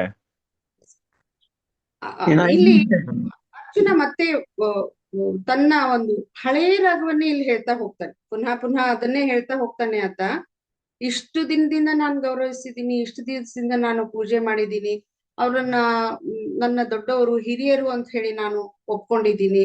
ನಾನು ಹೇಗೆ ಅವರನ್ನ ಕೊಲ್ಬೇಕು, ಹೇಗೆ ಅವರನ್ನ ನಾನು ನಾಶ ಮಾಡ್ಬೇಕು ಅಂತ ಕೇಳಿದಾಗ ಇಲ್ಲಿ ಅರ್ಜುನನನ್ನ ತನ್ನ ಕಾರ್ಯದಿಂದ ವಿಮುಖ ಮಾಡ್ತಾ ಇರುವ ಅನೇಕ ಸಂಶಯಗಳಲ್ಲಿ ಇದು ಕೂಡ ಒಂದು. ಅಂದ್ರೆ ನಾನು ಹೇಗೆ ಅದನ್ನ ಮಾಡ್ಲಿ, ನನ್ಗಾಗತ್ತಾ, ಯಾವ ರೀತಿ ನಾನ್ ಮಾಡಬಹುದು ಅಂತ ಹೇಳಿ ಕೇಳ್ತಾ ಇದ್ದೇನಲ್ಲ. ಈ ಒಂದು ಅನೇಕ ಸಂಶಯಗಳಲ್ಲಿ ಇದು ಕೂಡ ಒಂದು. ಅವರು ನನ್ನವರು ಅನ್ನೋ ಒಂದು ಸ್ವಜನ, ನನ್ನವರು ಅವರು ಅಂತ ಹೇಳಿ ಆತ ತಿಳ್ಕೊಂಡಿದ್ದಾರೆ. ಅವನು ಖಂಡಿತ ಹೇಳಿ ಮಾತ್ರ ಅಲ್ವೇ ಅಲ್ಲ. ಆದ್ರೆ ಅವನ ಮನಸ್ಸಿನಲ್ಲಿ ಏನು ಆ ವಿಚಾರಗಳು ಹೇಳ್ತಾ ಇದ್ದಾವೆ, ಅವರು ನನ್ನವರು, ಇವರು ನನ್ನವರು ಅನ್ನೋ ವಿಚಾರಗಳು ಹೇಳ್ತಾ ಇದ್ದಾವಲ್ಲ, ಇವು ಅವನನ್ನ ನಿಷ್ಕ್ರಿಯವನ್ನಾಗಿ ಮಾಡ್ತಾ ಇದ್ದಾವೆ. ಯಾಕೆ ನಿಷ್ಕ್ರಿಯವನ್ನಾಗಿ ಮಾಡ್ತಾ ಇದ್ದಾವೆ? ತನ್ನ ಜೊತೆಗೆ ಇರುವ ತನ್ನ ಸಖ ಆ ಚೇತನ, ಅದರ ಮೇಲೆ ಆತನಿಗೆ ನಂಬಿಕೆ ಹೊರಟು ಹೋಗಿದೆ. ಯಾಕೆಂದ್ರೆ ಎಷ್ಟೋ ಅಕ್ಷೋಹಿಣಿ ಸೈನ್ಯ ಬೇಕೋ ಅಥವಾ ಕೃಷ್ಣ ಬೇಕೋ ಅಂತ ಕೇಳಿದಾಗ ಈತ ಆರಿಸಿಕೊಂಡಿದ್ದು ಕೃಷ್ಣನನ್ನ. ಯಾಕೆಂದ್ರೆ ಆತನಿಗೆ ಗೊತ್ತು ಸದ್ಯದ ಪರಿಸ್ಥಿತಿಯಲ್ಲಿ ಅಷ್ಟು ಅಕ್ಷೋಹಿಣಿ ಸೈನ್ಯಕ್ಕಿಂತ ಮಾರ್ಗದರ್ಶನವನ್ನ ಕೊಡಬಲ್ಲಂತ ಒಬ್ಬ ಗುರು, ಒಬ್ಬ ಮಾರ್ಗದರ್ಶಕ ನನಗೆ ಬೇಕು ಅನ್ನೋದು ಅರ್ಜುನನ್ಗೆ ತುಂಬಾ ಚೆನ್ನಾಗಿ ಗೊತ್ತಿದೆ ಇಲ್ಲಿ. ಅದಕ್ಕೆ ಆತ ಆರಿಸ್ಕೊಂಡಿದ್ದೇನೆ ಕೃಷ್ಣನನ್ನ. ಆದ್ರೂ ಕೂಡ ಆ ಮೋಹ ಸತ್ಯಕ್ಕೆ ಅವನ ದೃಷ್ಟಿಯನ್ನ ಏನ್ ಮಾಡ್ತಾ ಇದೆ, ಮಸುಕುಗೊಳಿಸ್ತಾ ಇದೆ. ಧರ್ಮವನ್ನ ಅವನಿಗಿಂತ ಚೆನ್ನಾಗಿ ಅರಿತ ಕೃಷ್ಣನಲ್ಲಿ ಆತನಿಗೆ ನಂಬಿಕೆ ಇಲ್ಲ ಸತ್ಯಕ್ಕೆ.